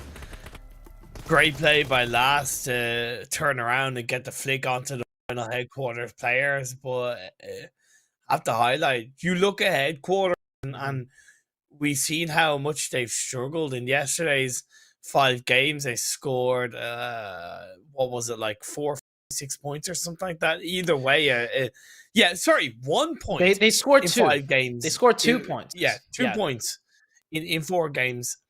So to see that kind of performance, I think overall is really positive in terms of that they're just not giving up, and you will not want to give up on what is going to be coming up, as we still have 3 more games before that. Head to break. We'll be back for the second Sanhok of the day.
Welcome back to the PMPL Arabia 2022 Spring Split Week 2 League Week Day 2 with myself, Imperium, and the wonderful Zute. Thank you very much. We just finished the second match of the day, and things are definitely heating up, specifically for one team that we didn't really think they'll make it into the Super Weekend, but they just had an absolutely banger of a game, and they went from 2 points and up to 20 points. So they gained 18 points in just one game alone. That is a 900% increase in points from just five games worth of points, and then just one game, a 900% increase. And all of a sudden, they're not in the top 16 just yet, but we still have a few more matches to go, and we'll see if this team does make it into that Super Weekend coming up for this weekend. And also, make sure you find us on the social medias and join in on the conversation with hashtag PMPL. You can find us on YouTube, Facebook, Instagram, Twitter, and of course, we also got the TikTok. So you can find us on all of these. We're pretty much everywhere. So join in on the convo. Use that hashtag PMPL. And of course, what are you doing if you aren't joining in on the conversation using the hashtag PMPL with your Reno 6? Upgrade performance and upgrade fun. Celebrate winning spirit with the brand new Oppo Reno 6 series, the designated smartphones for the PUBG Mobile Middle East and African Esports 2022. So thank you very much, Reno, for sponsoring the PUBG Mobile 2022 series. So we're 2 games in. We're heading into our third and our second Sanhok game of the day. Headquarters, have they put themselves in a position of qualifying for the second Super Weekend? Did we give up on them a little bit too quickly today? Well, they definitely put themselves in a position to make it into that Super Weekend. And I would have to say, no, I don't. I think we were justified in kind of giving up on them, because 2 points in 5 games. You don't expect a team that only gathered 2 points in 5 games to be able to have an 18-point game. Like, that is, like I said, a 900% increase in just one game. That's like nearly unheard of. But we'll see very soon, just as we play out the last 3 matches for the day. Will Headquarters eventually end up making it into that Super Weekend? They are playing in this one, and with this plane path, oh god, that is probably the worst plane path I've ever seen on a Sanhok map. that is one ugly plane path. Damn, Jesus, that's an ugly plane path. That's a little bit harsh, a little bit shallow. Plane paths have feelings too, Zute. How dare you? How dare you, man? Oh man, how would you give me one word for that plane path then? Yeah, that's right. All you can think of. That's right. You probably thought of some words very similar to ugly, so don't pin that one on me. I think we both had the same initial reactions right there. By the way, a fight already happening up in Cal. I think this is a rematch, by the way, between 1million and the Mine Weapon. I think, is that the Mine Weapon up there? It is. It is. Okay, so we will be seeing a rematch. That's always nice to see. As Headquarters losing a player off drop because they kind of landed in the middle of boot camp. That must have been a mistake. I genuinely think that was a little bit of a mistake / glitch that can happen in PUBG Mobile. One thing that we need to consider with this fight is that 1million are a little bit further back in the carrier. They could third party. KAMIKAZE, can't they? Opens the fight with a knock on Sama. Mind Weapon tried a little bit of a disadvantage right off the bat.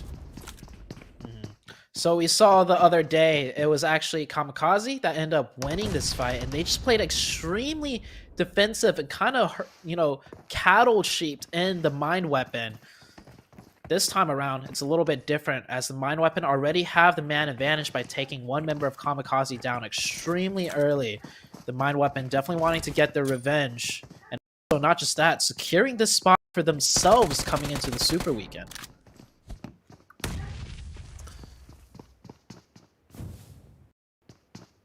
Has been a little bit of a turnaround for members of the Mind Weapon, as they've not only got to revive onto their fallen comrade, but have been able to trade this Kamikaze now down to 3. Aziz looking to breach on this building, takes a hell of a lot of damage on the top of the roof. Netrod gonna find enough bullets to get the knockdown. Othman down by the side of the wall, can't really do much to provide cover. Kante is further back, he might be able to do something from that side of the building. This is Osama using the TPP perspective to hold on to the pressure. They get the info, the last 2 are there, so we did see a full 4-man grouping. Oh, hold on, that was a little bit quick to jump, but the follow-up was there from Nabo, or actually I think it was a player further in distance, so that timing was fine. Ali had that sight line. 4v1 or 3v1 situation for Kante.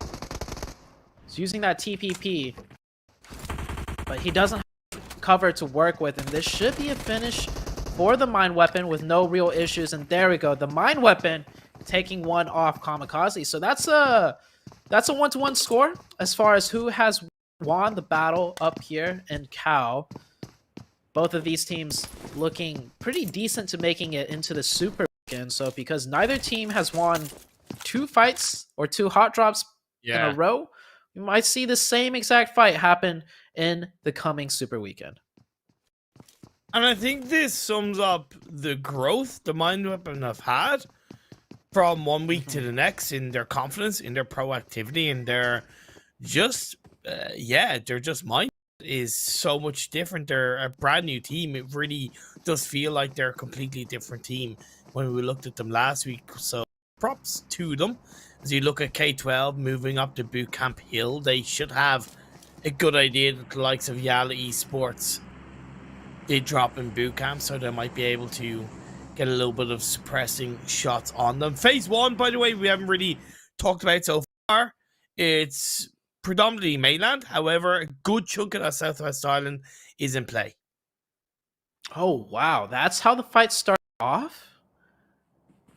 The Mind Weapon got a knock from an off, angle drop. So Kamikaze did this yesterday too. They had one player drop kind of further away from the city and kind of get that, off angle setup position, which caused Mind Weapon so much issues.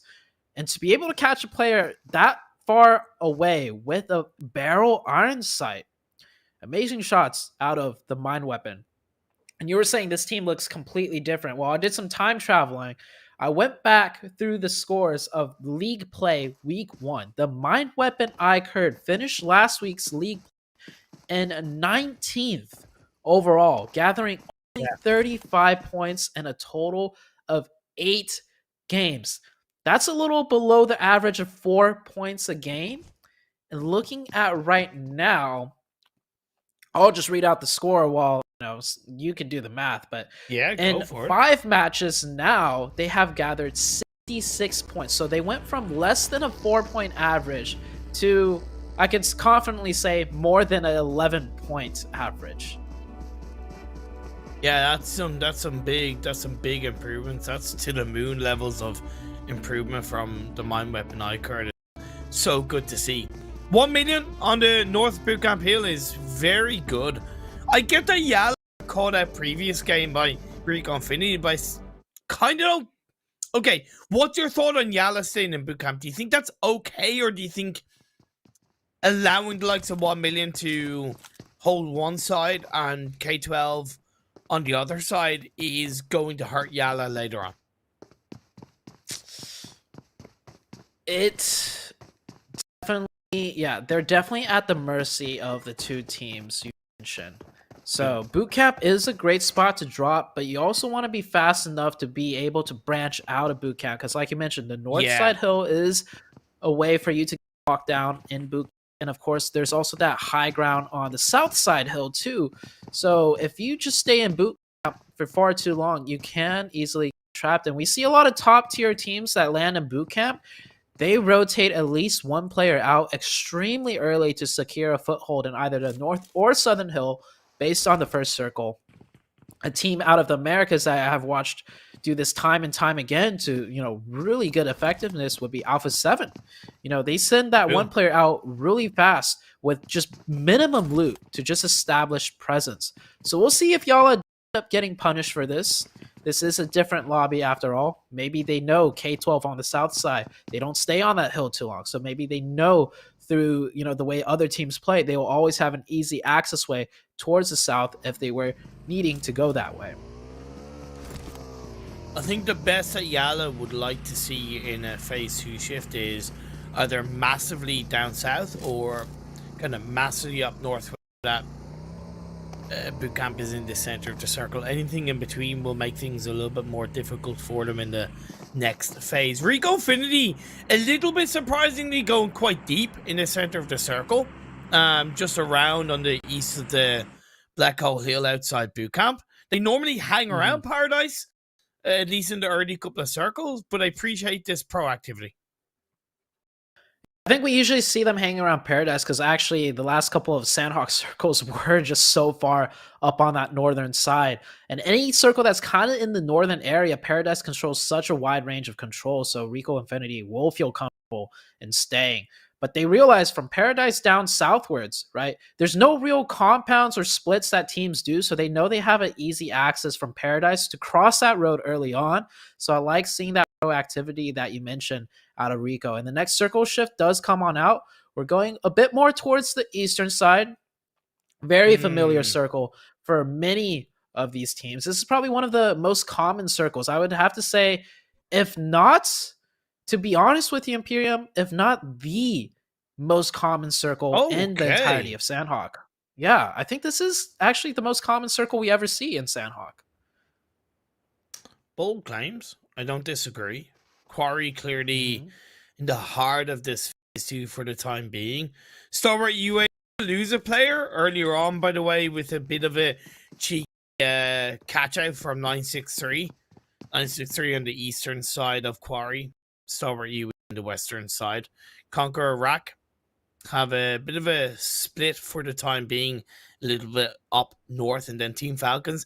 They're for the most part still looting up, but there is a couple of their players on the eastern side. By the way, I just saw SK Ton go back towards Paradise Resort because there was a drop that landed there. And I love the fact that they give it to SK Ton because I think we all know that SK Ton is their star frag, their star player. So giving that level 3 gear over to SK Ton, you love to see it.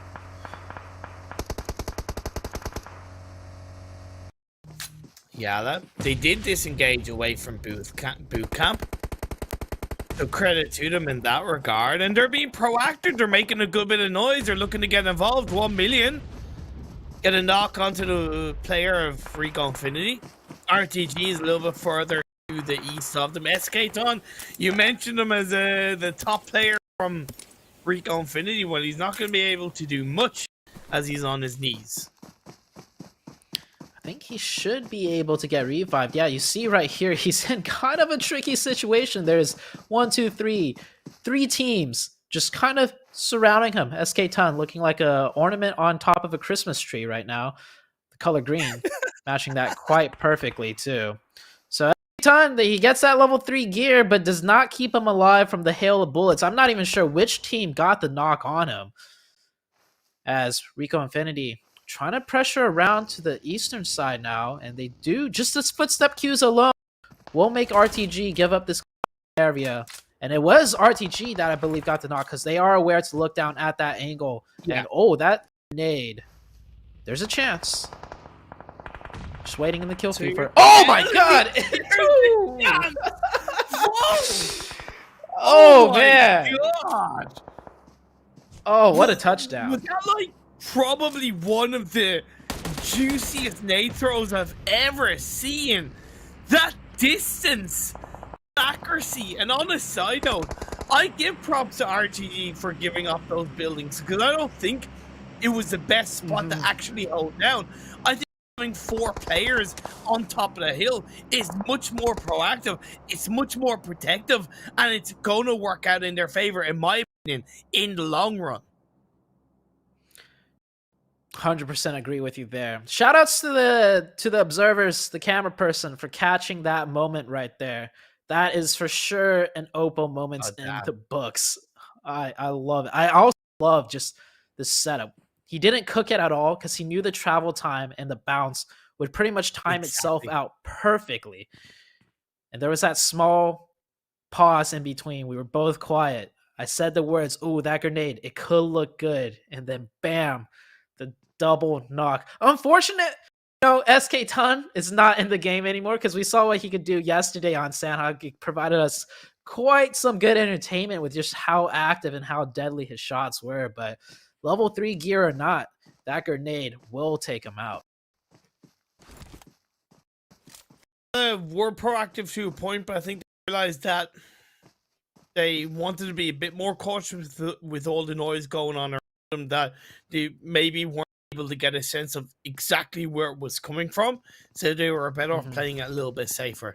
Triple D move into the southern side of the circle. Falcons also join back up together, and Nigma Galaxy, they're still in the blue. Some things never change. Nigma Galaxy in the blue on Sanhok. If there was a stat for most accumulated time in the blue zone for Sanhok, Nigma Galaxy will win the world record for that. Not just in this tournament, but quite literally, out of all the teams in the entire global scene, they play from the blue and Sanhok more than anyone else. As Falcons encroaching on the southeastern side of the zone, just looking to claim a little bit more territory, break a little bit further into the circle. And I love their approach. They're taking it slow and steady.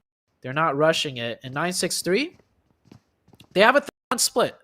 If they feel like they're pressured a little bit too much, they can't fall further to the zone. But of course, this hilltop, they want to be able to control this as much as possible to force teams off from their backside. But have they backed off a bit too much? Are they allowing Falcon to breach up the top of the hill a bit too easily? I get why they're skating back, because the 4th player can technically be the supporting player. But if you allow a full squad to breach, it obviously is going to naturally make it a lot harder. Last throws out a smoke just to be extra cautious. I love that Never Alone is flanking around the side on that prone down. I would like to see maybe be a little bit quicker with it. I do appreciate what he's looking to pull off. Yusef now cooking up an aid, and Never Alone, he's going to make that side angle work and opens the door with a knock onto Messi. He knocked the anchor player that's further into zone. He didn't even knock the player that's closer up. So, wow, what a shot. But there is a trade. It is a 3v3 situation as the push is starting to ensue. And, he gets that angle on the side. YaLLa heading back into cover, though, because he was spotted out. And some third-party action going on. I just saw a number from Stalwart Esports tagging a player from 963. So Falcons will try and get that full reset. Meanwhile, 963 not able to do the same because their knock player is so far away. In my opinion, 963 should have 2 players on the right-hand side of the hill, not 2 players in the buildings, because I think knowing that the third party can be there from Stalwart UAE, they're better off sending the majority of players down on the right-hand side of the hill. But either way, they're not looking to do that. They're skating back, and so are got the revive. They're back up as a full squad. In my eyes, that's pretty productive repositioning, and they instantly turned their attentions onto Dunak, who seem to have absolutely no idea what's going on around them, and they're getting caught with pants down massively as the mark connects a hail of bullets on the ground. You're out of here, my friend. Dunak just walked themselves into a blender. One of the blades being Falcon, the other being Nigma Galaxy, and potentially Triple D also have sightlines onto Dunak. By the way, the circle has shifted west, so that is why we saw the disengagement. Both 6-3 and the Falcons realized taking that fight does nothing for them in terms of making into the next circle. So they have a different shift and focus. There's still a lot of teams in the northern side that are out of zone that also have to break into this. This was quite a hard zone shift for many of these teams. And teams will have to go in fighting. YaLLa coming into the picture now with the blue zone close to their backs. They have to fight not just one team, but probably two teams to just secure somewhat of a position on the edge. It could look to kind of head more towards the northeast, as that's the high ground hill overlooking Quarry. It could be difficult, but I would definitely see the value in doing that. Powerful, open, pre-smoke being thrown out as they enter into the shack inside the circle as a duo. I like that split push from YaLLa. Up in the northwestern edge of the circle, you have K12 trying to fend off the powers of 1 million. There's a third-party potential from YaLLa on the side of the road. Nigma Galaxy now going to be fending off the pressure. Triple D on the edge of the circle. 963 are down. The next circle pops up, and it's right in the middle of where headquarters and Stalwart UAE are. Headquarters. We saw them have a big game on the previous one. This could be even bigger one for them as they do get that circle at one of the only few compounds left into play. If they could put out the fire correctly, they could also pick up a lot of elimination points right here. As so many teams start falling on the wayside around the circle edges, 1 million down to just that one player, but causing a lot of troubles for K12. And a shot from uphill from down range. That is 1 million taken out. Nigma Galaxy continuing their fight with Triple D. Nigma Galaxy looking like in a much better position as they do maintain 3 players and able to get a revive on their 4th. Also, I think Freak is heel stratting, if I'm not mistaken, as he's hanging inside the building out in the blue. So having that back end player doing heel strat is overall pretty positive for Nigma Galaxy and their end result in this game. Lord, Emodi, Stalwart UAE, they're getting pushed upon by Falcons. I really appreciate playing inside Quarry because it allows them to go into the low ground, peek up on top of the hill, and enter to breach the Stalwart UAE's position and avoid the third party from the likes of Nigma Galaxy and Triple D.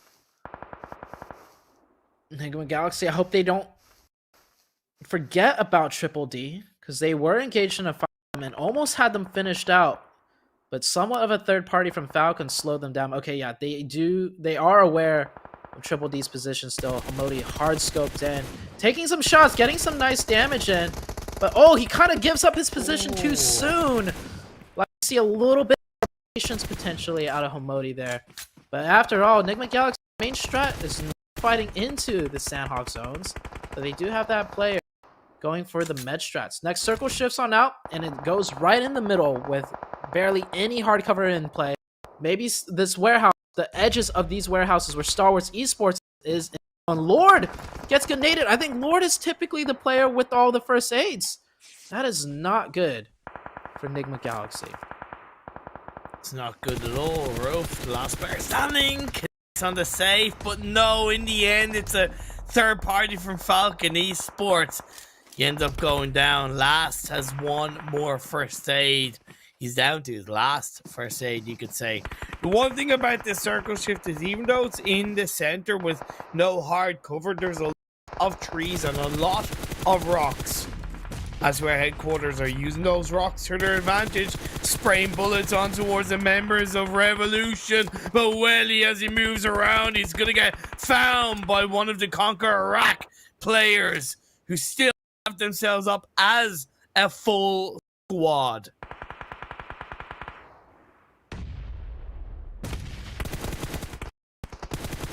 Now Revolution as a 3-person team.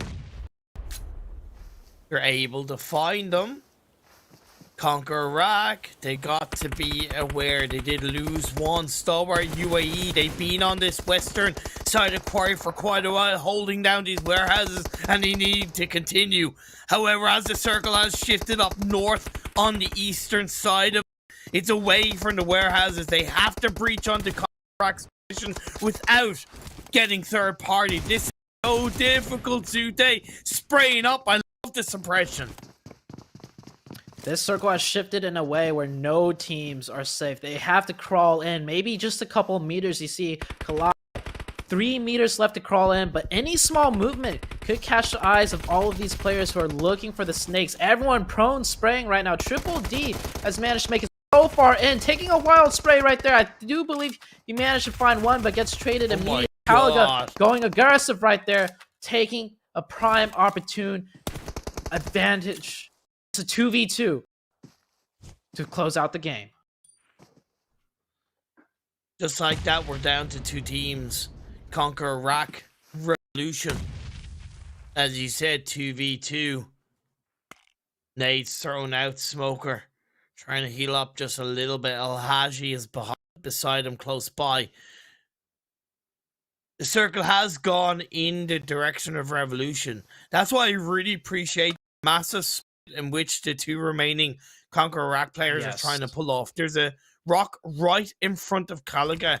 If you can get the edge of this rock, it'll not only be inside the circle, but it might allow him to continue to apply some pressure. Groza's doing something similar, and Nate goes out, goes a little bit too far. Laji, definitely aware of that. On top of the rock to try and get a bit of a better angle with that third-person perspective, but he exposes himself, and Halaji had all the eyes on where Groza was. That means Caliga is left 1v2. Revolution is gonna clean up this game, and they get the chicken dinner. Man, one thing to note for everyone watching, if you play competitive towards the very late games, it never hurts to spray some of those thick grass bushes. If anything, you kind of have to look as like a magnet, because players will gravitate towards that thick, patch of grass or that thick bush, because they think, it provides them a bit more camouflage. And if Groza were to do that, we would have seen a 2v1 situation, and potentially Conqueror Iraq would have gotten the chicken dinner instead. But hey, 22 points, that's pretty good. Not as good as the Revolution's 24-point finish. And Revolution coming into this match, they definitely, I wouldn't say really needed the points that badly, but they were further down towards that leaderboard. And after this one, I think they're feeling much more confident and safe in getting into the Super Weekend. Triple D, they didn't make it into the first Super Weekend. Now coming into today, into this game, they were in 11th place on a total of 33 points. So with that 14-point game, I would argue that's their in their first Super Weekend secured. You add Mind Weapon iKURD, that means 2 teams at least that didn't make it into the first Super Weekend or into the second Super Weekend. Yeah, so it is cool to see at least 2 of these teams coming in, changing up the Super Weekend. But of course, which 2 teams are going to be switched out? That's the big question as we take a look at that second page right there. Yeah, just 4 points and downwards. Second page, not many points going on. That's very typical of Sanhok. It is more of a top-heavy game. It's either you fight your way in and get the points, or you're just completely just outmaneuvered by the zone, so to say. That's why, those hard shifts, do come into play. That's why some teams do elect to go for that med strat for some consistency. But we're halfway through, we're more than halfway through done with the day. So let's take a look at the overalls just to see exactly where all the teams lie in the league week.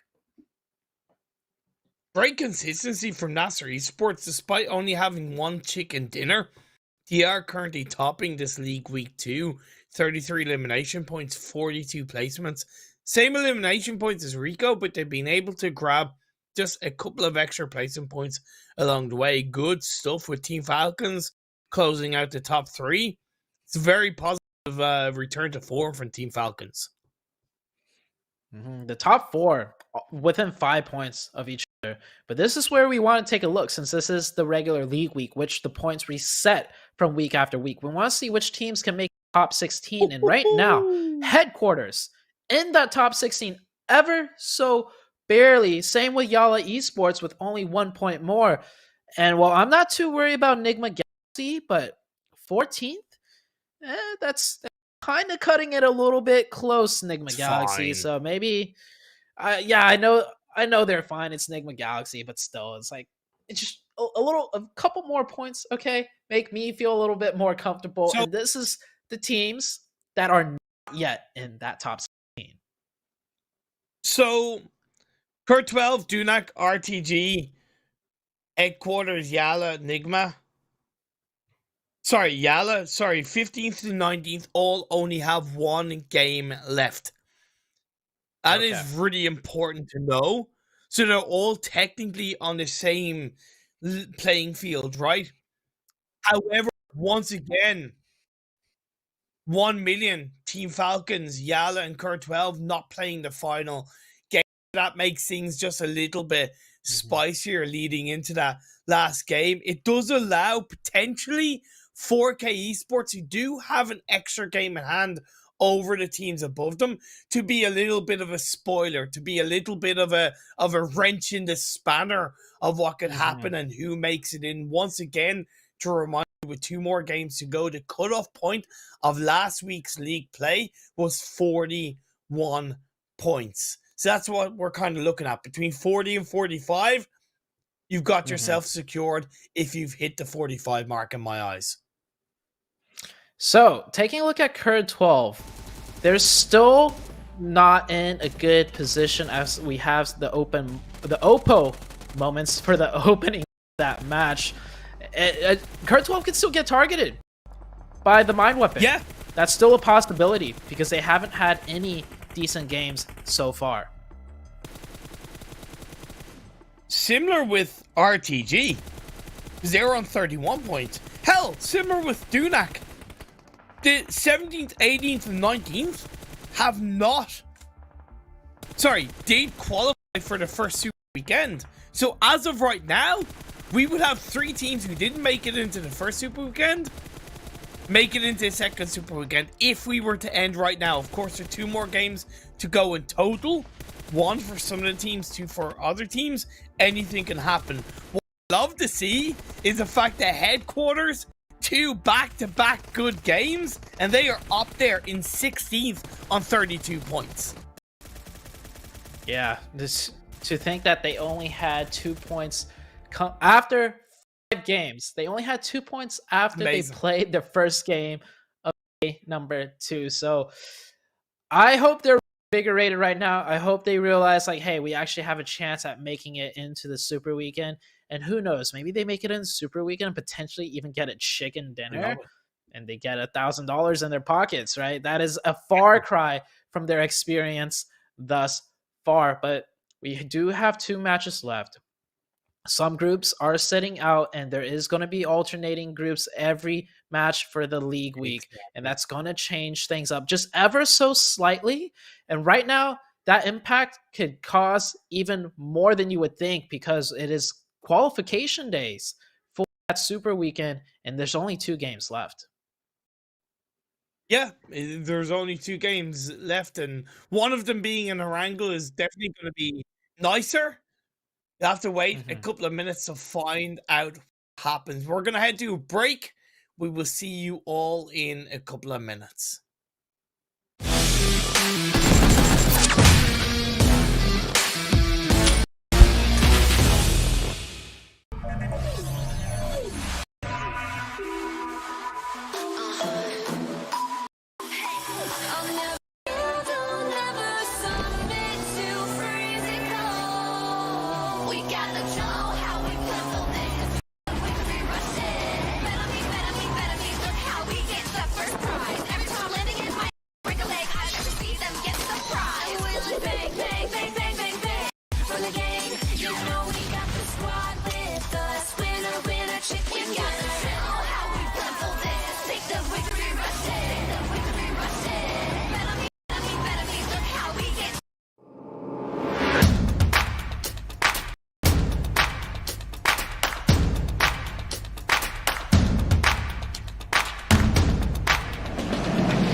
Welcome back to the PMPL Arabia 2022 Spring Split League Week 2, day number 2. We're 3 games in.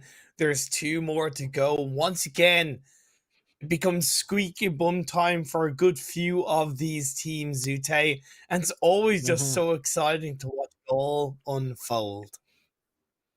Yeah, we're heading into the 4th match. We're back on Erangel. Of course, before we toss it over to the craziness, the RNG of Sanhok, that would determine 4 teams' fates as far as making it into the Super Weekend or getting shut out. So we do have one Erangel. I'm envious of the teams that are, looking to break into the top 16 that get a chance to play on Erangel versus Sanhok. But then again, man, on Sanhok, sometimes you do get those zone blesses. Like, I don't want to headquarters got zone blessed there, but they held a nice central compound early on. They rotated over, and they managed to have another decent game. So it could work out for the team on Sanhok just as well as it does on Erangel. But that's all speculation, Imperium. We're going to have to just head it into the match itself to see exactly how it all unfolds.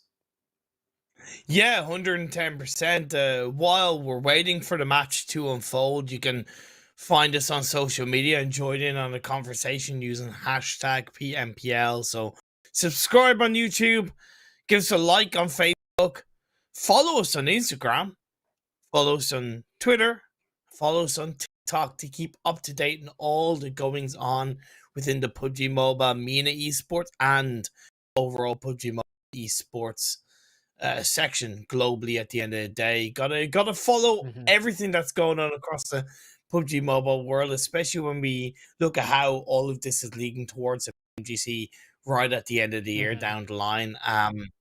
But one thing is, in this final game, Dunak RTG headquarters, they're not playing in this game. So on one hand, obviously they're going to be looking at this and thinking, ooh, will the teams be able to do something? That means 4K, K12, and YaLLa are all playing in this next game. It is their opportunity to say to Dunak RTG and headquarters, we're not going down without a fight. We're going to need this amount of points and more in the final game to take us down. So really, those are the 3 teams we're looking at: 4K, K12, and YaLLa. And speaking about those teams, right, there is the team of the mine weapon iKURD. They're going to be playing, I believe, in this match and the next one. So they have 2 games to target whoever they want to prevent from making it into the Super Weekend. Ideally, they target a team that did really bad on the first Super Weekend because it makes more sense. A team like YaLLa, right? They didn't do too terribly. They could have done a lot better, but it's more likely that the mine weapon, if they target anybody, so to say, right? Because we saw they didn't start off the day doing that when they could have easily done so. So if they do, that's what we're looking at. And I know I'm bringing this up again, but the teams that they should target still have not had a breakout game yet, so they're still looking like in a weak, vulnerable state. Yeah, 33 points YaLLa are on at the moment.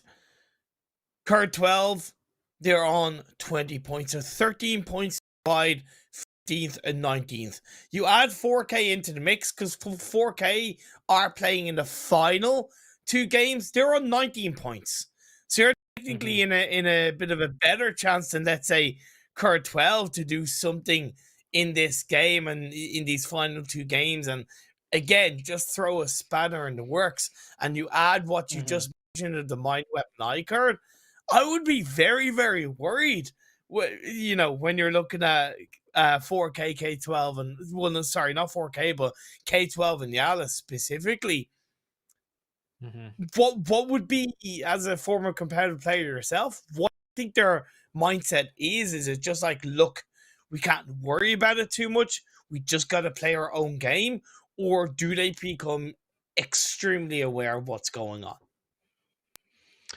Being a team in the lower rankings and potentially getting targeted, there's not much you do about it. You just need to be able to at least mention it to your team, like, hey, we could potentially get targeted. If it happens, this is our backup.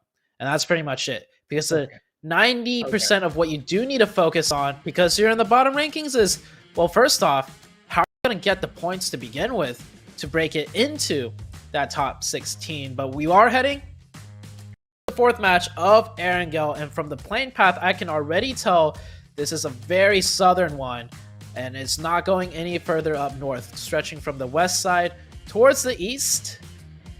Not a good playing path, but maybe it'll be a fair circle for the teams. K12 normally drop in North George. YaLLa normally drop in South George. So this kind of play path is not good initially for both of these teams. It means without at least showing an alternative drop so far from any of these teams, somewhat going to be battling to get vehicles early on. You add KAMIKAZE into the mix with their Gaka split. You add the Mind Weapon iKURD with their Ruins split. It becomes a little bit trickier for YaLLa and K12. Now, YaLLa seem to have made a bit more of a sensible drop and gone a bit more to the west of where the teams I mentioned go. There's still not as much security as they would like. One thing I noticed in particular about this region is they love their splits. Look at 1,000,000 split. They have one player landing in military base, one in Primorsk, one in the quarry area. Wow. I mean, if it works, it works. Because technically, if you know where all the other enemy teams drop, you can drop as split as you like, as long as you just, group up at some point later on in the game. And with the circle being very far up to the north, 1,000,000 shouldn't have to be worried about getting pushed anytime soon, as KAMIKAZE get an early knock, I'm pretty sure, onto the Mind Weapon right there in the Gaka region. For a split sec, I thought it was one of the K12 players because they have a similar color to the K12 players. So luckily, it's not the Mind Weapon. They're fine. Their position is secured within the Super 10. So it is what it is. It is what it is. That might be looking for Nabo as well. Yeah, he gets him. Nothing Nabo can do. But that is the risk that I talked about, with such a southern play path.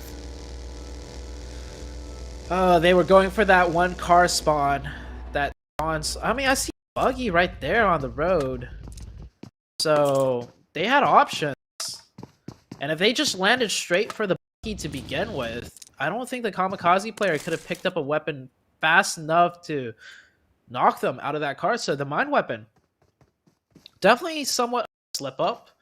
At least it's not the Super Weekend. If we see a very similar plane path where it's just far down to the south, which we do see from time to time, at least that's a learning experience for the Mind Weapon. You definitely don't want to lose two like that in the Super Weekend. 1,000,000 Esports. This is the last game on a side note. They're not really under that much pressure. They're in 10th place with 46 points.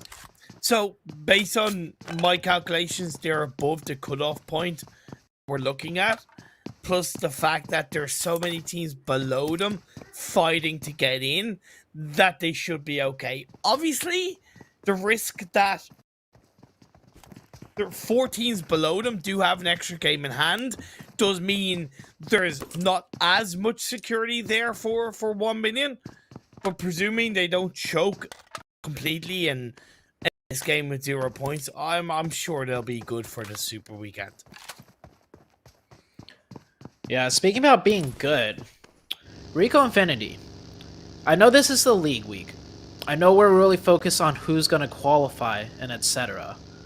But yeah, just for the sake of mentioning it, I want to see Rico Infinity pop off again. Going into the Super Weekend, we saw yesterday they were absolutely dominating. Today, definitely a bit quieter, and so I love seeing a good team play.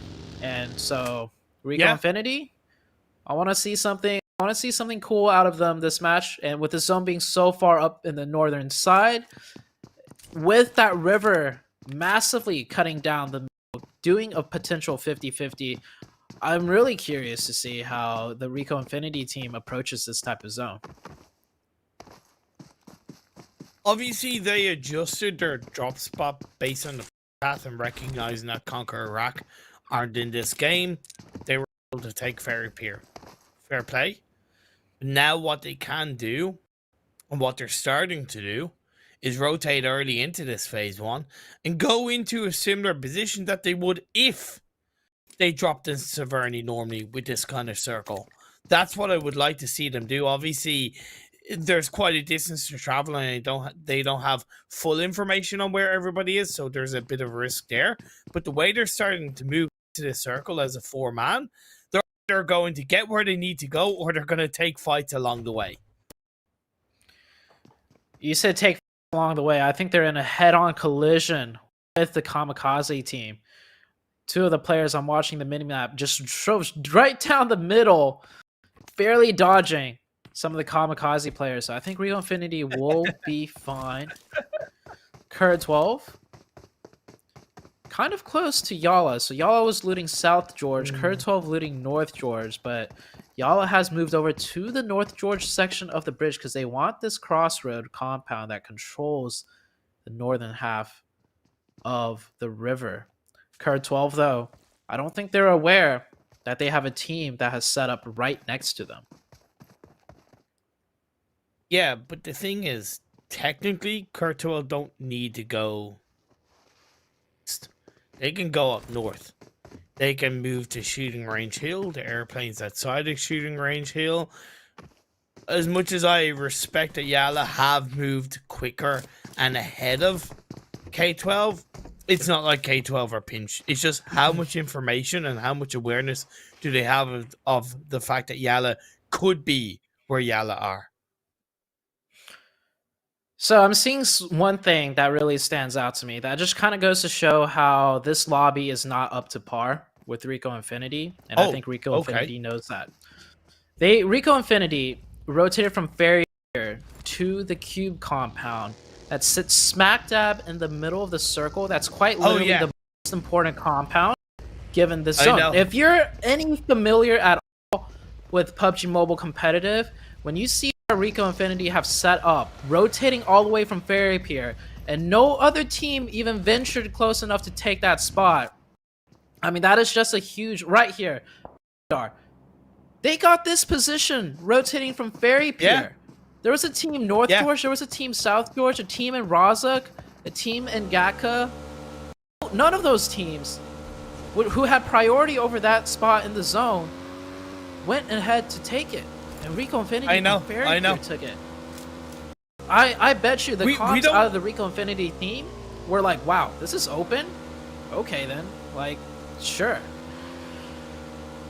And we don't talk about the cube compound for nothing. We don't talk about the cube compound because it's a trendy thing to talk about.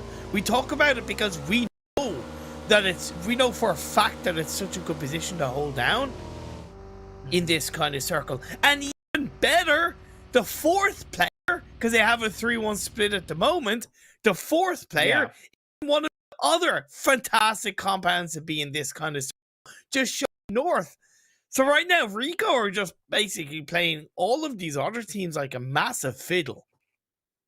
Yeah, rotating from Ferry Pier, by the way, of all positions. And well, with that hard shift towards the north, neither of those positions really matter anymore, but at least Rico Infinity has crossed the bridge themselves. And many of these other teams have to be a little bit wary. Is their team camping? Can we cross the bridge now? Rico Infinity, on the other hand, they already made that trek from Ferry Pier, breaching into that northern island of Erangel. So they can take the next whatever position they want that they deem is the best here. Well, what is the best kind of position to take in this kind of circle? Shooting Range Hill is pretty big. It's pretty sprawling. It's tough in phase 2 to really control. You have the airplane train a little bit to the west of it. Coastline position, that's quite tempting on this kind of circle, especially in comparison to the plane path. Yeah, coastal line will put your backs in a safe position, I think the coastal line would be the play, as there is some set up rotations from a certain coastal position. I can't pinpoint it exactly on the map, but maybe Infinity will know it. We'll get to see them get out. But as for all the other teams on your screens, well, they still have quite the journey to make. So many teams on the eastern side getting caught in pretty much a traffic jam right now with those hardships. And these are the teams that took a little bit too long to make their first initial rotations. So now they're all clashing on top of each other. I do like NASR's spread, though. They have a bit of a split between north and south of the river, and they're being quite proactive. They're sending 963 towards the mine, towards Twisted Mines, towards kind of all Revolution, right? And they're sending players around. They do need to, of course, be careful, because if Twisted Mines did want to stop, take shots towards NASR, that could definitely go against NASR. As for the time being, 963, they disengage away. They're still up as a full squad. 62 players left alive. The only players we have lost so far were the two very early finishes from KAMIKAZE, who they picked it up on the mine weapon. So even with this hard northern circle and many teams getting caught on rotation, nobody wants to take a full committed fight. Just like earlier in the first Erangel game, teams are prioritizing those rotations with such a hardship. And you see right here on your screen, so many teams still rotating next to each other, but that Revolution player taking a second too long to pop off his meds, and well, no amount of meds could save you from a hail of bullets from Triple D. Man, oh man, Revolution, bit of a mistake there. Twist Mines goes a little bit more heavily up towards the north. Stalwart UAE, Team Falcons getting into a bit of action on the Severny hillside, with an elimination point going in towards the favor of Team Falcons. It's pretty good stuff as we're getting into tail end of phase 2. Phase 3 is about to pop up. A lot of the teams are in the dead center. Yeah, this the hardships do that. Many teams recognize we have an opportunity to get more center when the circle shifts in such a way. In this circle, oh damn is right. This is going to be an exciting ending. Not a lot of compounds here, but definitely a lot of different terrain and elevations that come into play. Rico Infinity playing a 2-2 split, control coastal line and that compound that does kind of lie in the center in the heart of things. As for all the other teams, have to find some type of edge position or claim their own stake in this new circle. Remember, the three teams that we're really kind of looking at are 4K, K12, and YaLLa.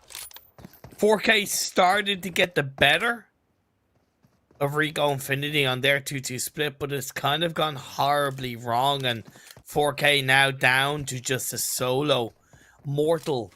Can he become immortal in this game? Luckily, a bit of water is still in play on this phase number 3. Twisted Minds go for coastal line position, while Nigma Galaxy, they're a little bit too late to the party. I love the confidence out of Rico Infinity, man.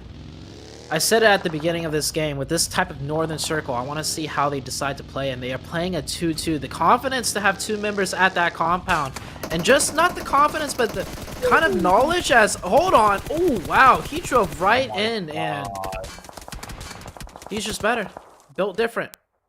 He pulled up in the buggy with Nigma Galaxy having support fire, and he won that 1v1 and manages to stay alive. I'm gonna disclaimer this right now. That was not the correct play. That is not the play you should do. Yeah, I know. Hey, I know. like, confidence out of that guy, man. As Rolkis does end up finding him from a different off angle. So now I don't think that player is going to be able to get revived. And if they do, it puts the other player doing the revive at a huge risk. So not the play, but Rico Infinity, what have you, they do whatever they want right now. K12 are in a good position. I believe it's a either 2-2 or 3-1 split they have on that western side. 1 million are getting close to them on the hillside behind them. KAMIKAZE, southwest position. YaLLa, directly down south. YaLLa do have, I believe that is the kind of the airplane tip that you're able to use. It's a good spread they have. This dip position is extremely strong. If the zone heads towards down there, if it goes anywhere else, they have to go from the high ground and traverse some low ground territories. And you can see all of the area covered. And circle shifts towards that eastern side, 968, playing a very nice position. For teams or for people unfamiliar, that's like a shack with an elevated ridge, so to say, with a nice even flat ground to play on. It's almost like a big plateau, so they have the ridge advantage right there, as Rad taking a fight with Falcons on the northeastern side of the zone. With that circle shift, they will be committed to this fight, potentially eliminating the Raw team. By the way, Rico got to revive off, so they're back up as a full squad. Oh, come on. Yeah, I know. Just wanted to let you know that. No, I know. Just wanted to let you know that. Rad, however, engaging on towards the members of Team Falcons. It's an important hillside leading into the very edge of the circle. Desha flanking around. The lab gets caught out. Didn't realize that Yusuf was there looking in his direction. That's some good proactivity. Smoke being thrown up. Yusuf trying to look for an opportunity to go for a revive. It could work out. As Rad, they're not really pushing it massively. Yeah, Rad is kind of forced to just use their util because you see a player on the north and south side of Falcon both walking the hill.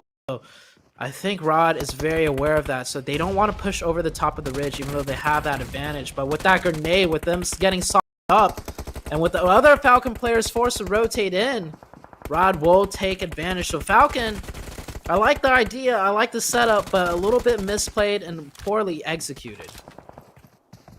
I think Bass really could have done more to support the Yusuf. I get that in the end, he got in the vehicle and joined up with Never Alone to keep them up as a duo, but I really feel with a little bit more commitment from Bass, that fight could be turned around. Yusuf did a hell of a lot. He got a knock, was going for the revive, moved away when he recognized the pin of the nade, and even then he was slowing down Rad massively. Yeah, there's that question of, will you do the counter push? We see so many teams not realize just because you're playing defensive doesn't mean you can't switch the gear off of an and go offensive towards the outside of the circle to clear out a team. Very few teams are able to recognize that tactic, and even PMGC level teams, I would say, it's, you know, kind of rare to see. But the zone's closing as we head into the next shift. It is a little bit of a slower grind as there's so much elevation difference, allowing for teams to just be right next to each other without having to fully commit into a fight. 1 million definitely made a couple of awkward mistakes being picked off one by one. YaLLa with an aid connects onto one of the two remaining players from their side. A third party from KAMIKAZE nearly takes Sanji down to his knees, but he's back up, throws a nade, will be able to heal up. Gonna chuck another one towards one of the remaining 1 million players. All of these teams are still inside the circle. 2-2 split by YaLLa is working out really well for them. Sprays and does connect onto Zakaria. Will the last 1 million player be found? KAMIKAZE seem to be looking for KAMIKAZE's proactiveness off of each knock looking really good, but Kaz drives a little bit too far downhill and goes into the sightlines of K12, I believe, as he is knocked and then confirmed by the YaLLa player from high ground. YaLLa heard the cars leave, and so YaLLa knows this is their opportune time to put some pressure, to get some knocks, to get some eliminations. And the circle has shifted away from all of these teams, so they are trying to clear out their sides before rotating on in, which is the correct play. K12 got an elimination point onto one of the Nigma Galaxy players. Still 4K, that last player is still up. Sanji goes a little bit bold brass Oh. dangerous on his own and pays the ultimate price. Little bit of a misplay for Sanjay. Bit off way more than he can chew, and KAMIKAZE are gifted not only an elimination point, but a little bit more space leading into the edge of the circle. Oh, come on, YaLLa. That was a flop. I saw the push. I thought know. their idea was to clear out the western edge and then rotate on in. I saw all 4 players looking that way and heading towards that way. And for whatever reason, only 1 player ended up committing. Now, with this rotation, they're going to have to fight with KAMIKAZE on the rotation, and rather than eliminating them earlier, Falcon getting a nice elimination onto the Stalwart side. We'll get that revive. Actually, with Blue Zone closing, it's going to forego that revive. It is crunch time. The Blue Zone is closing in. DDD Esports lost safe earlier on, left with just 3. On the very southern edge, high ground of the circle, they've been able to send 2 players in. Jammers is holding the back line. YaLLa, they go down, and it all comes down to the fact that they just really didn't cover their backs, and Nigma takes them out from behind. Guess which team on that southwestern side are alive and in zone? KAMIKAZE. That was a 4v2 situation that they could have just swept in on and just cleaned out and be where KAMIKAZE is. But the hesitation, the disconnect on the team, I really have to lay this one in on YaLLa, because I thought they knew what they were doing, and I was going to expect that. And then there was a huge lapse. And YaLLa being, you know, one of the premier teams that I feel like really have a good chance of putting their name as one of the top teams. That was disappointing to see. Other teams, though, still alive in this zone, still fighting for their points. Nigma Galaxy down to 1. It is just up to Lord in this shack. Can he hit that grenade? He does know where their K-12 player is, but not clear sightlines to get the finish. And YaLLa, that was their final game in this League Week 2, so I don't know if that's enough points to get into the second Super Weekend. I would argue not. We'll have to wait and see. 4K as well going down. They do have the last game of the day. However, with just a couple of points secured, it's going to be a massive uphill battle for them. 9-6-3. The circle going down south. It's a little bit in their favor, as well as Triple D. Rico Infinity. They have a full squad up. Oh. They have to move into the circle. Rico Infinity ID7, a shot from down range finishes off Nigma Galaxy, and it was just not, it wasn't any shot, it was an arm shot. It's a beautiful finish. But yeah, take a look at KAMIKAZE's position. Just imagine YaLLa there with 4 players. I know. It would almost be their game to win. Just that small hesitation cost them so many points. KAMIKAZE with 2, they can even still do a lot with those 2 remaining players. Rico Infinity having to rotate in from the north down towards the south. I like that staggered approach that they're doing. Ooh, beautifully done by Rico shots by Infinity. Bandar. Putting a hell of a lot of pressure onto Twisted Minds. There's nothing they can do in between the rock and the tree. That's going to be Twisted Minds. Going to be twisted out of this lobby. The final 5 teams are upon us. KAMIKAZE, the duo, trying to bait it in. Jammaz has to be careful. I love the reposition. Goes closer to the edge of the circle. Wants to make sure that the back is covered, not only of himself, but the rest of his team. Well, KURD 12 do get taken out, but it definitely wasn't a bad result for them, at least from a place point view. Is it going to be enough for them to make it into the second Super Weekend? Things have quieted down now as all the teams, all the remaining players making it into this zone. A lot of elevation changes from the low ground to that mid ground to the high ground of Triple D. That's 3 different levels of play coming into effect here.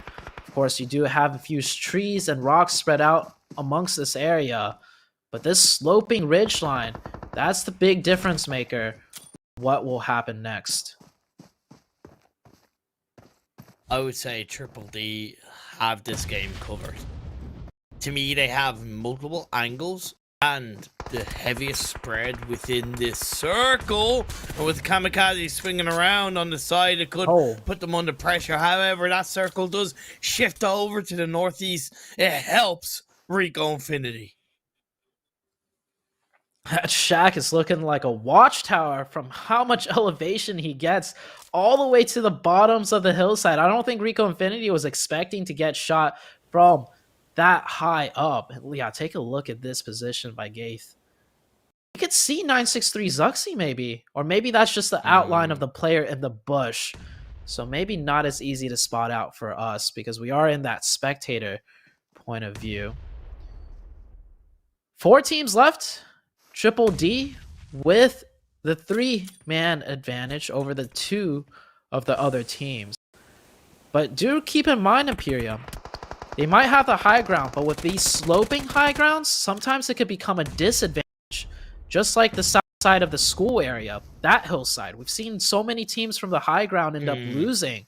Because when you're prone like this, you can't see the players hiding in the grass, but the players can see you running up from high ground down towards the low ground.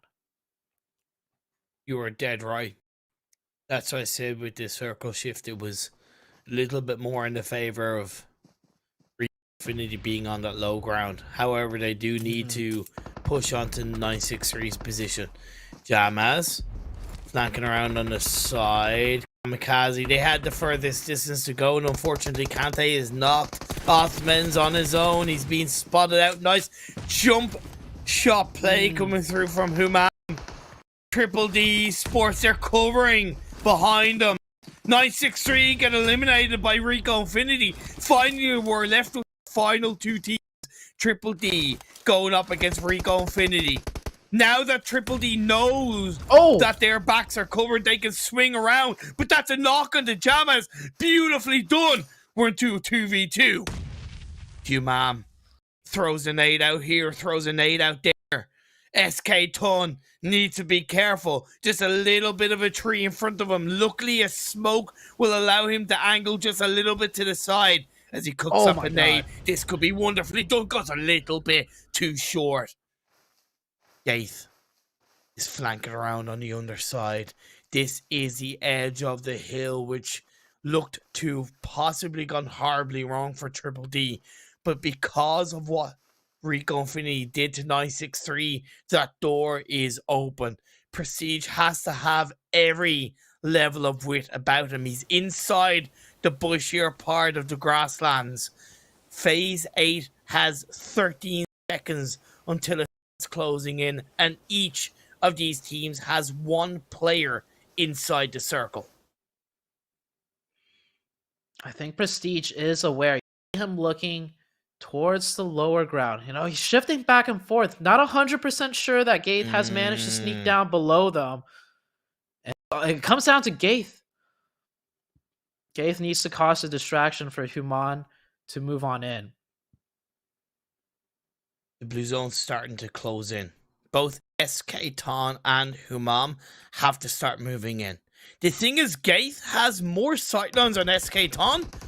My eyes, then he does on towards Prestige, and that's where he's able to open it up. He gets the second. It's a 2-piece and a chicken dinner for Triple D. Gaith with the absolutely stealthy flank prone downhill to the side. I do have to say, Rico Infinity kind of set that up though, and they were aware of it. You saw that player looking back towards his back direction. Just he realizes there's a chance somebody has crawled back there. And he couldn't do anything about it at that point, because if he wanted to clear it, he would have to make the movements towards that side. And there's a good chance from that grass position, he would be the one to get knocked. But realizing is one thing, and acting upon it in a timely manner before that potential mistake can come out, that was the difference between, you know, Rico Infinity securing the chicken. But I do love the fact that the players are self-aware enough to know that, hey, I might have messed up here. I might have allowed a player back down here on that side, and Triple D coming in with a huge chicken dinner. 16 elimination points to their name, a 31-point total. Rico Infinity, I think they performed extremely well given the fact that they rotated from very pure all the way up to the northern shore side of the Erangel Island, and then for the circle to shift back down south, and they had to stagger their approach and up towards the middle high ground of those hills. I think Rico Infinity did extremely well. Yeah, they did extremely well, indeed. And coming into this game, Triple D were in 9th with 47 points. I said that kind of, they should be okay. Is this, this was a pointer, but 31 and the chicken dinner is absolutely monstrous. KURD 12 got 11 points. YaLLa with 6. So where does it lead them in the overall standings? Where does it put the rest of the teams, and how hard of a job is it going to be in the final game? We'll see very soon. Heading to the second page of things, we see 4K.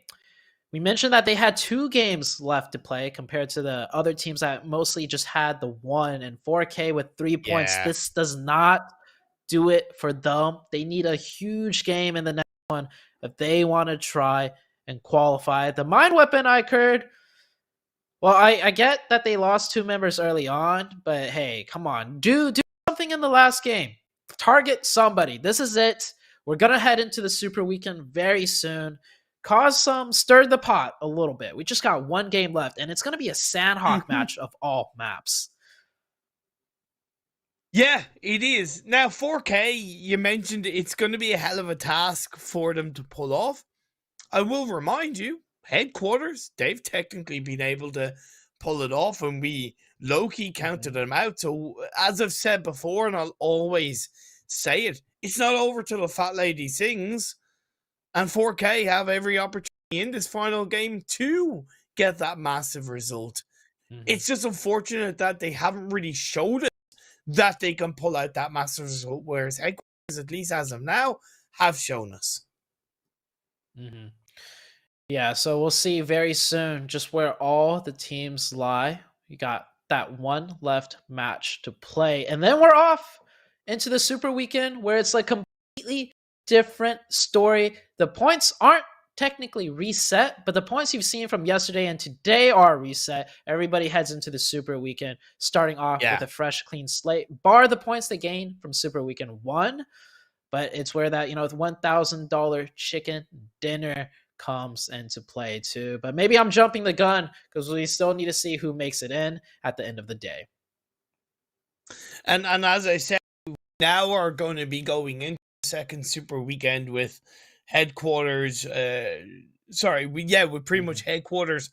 Okay, headquarters aren't secured, but at least Triple D and the Mind Weapon iKURD absolutely positively into the second Super Weekend. So 2 out of the 4 teams that didn't make it the first Super Weekend have booked their spot.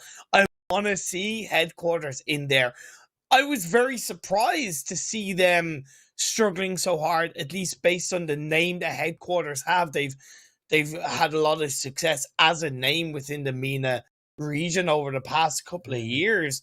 I didn't realize that to an extent they'd fallen so hard per se, but the rise is back up. The motivation seems to be there, and I want to see them in the second Super Weekend. Also, the MENA region in general has really elevated their gameplay overall. Just like taking a look at Nigma Galaxy, definitely, the pioneering team, really putting that region on the map after securing a 3rd place finish in the PMGC. So Nigma Galaxy, got to give them credit to where it's due. Usually, that's one thing I really love about esports. When one team from your region does extremely well, it kind of almost in a way elevates and motivates the entire region to catch up and do better.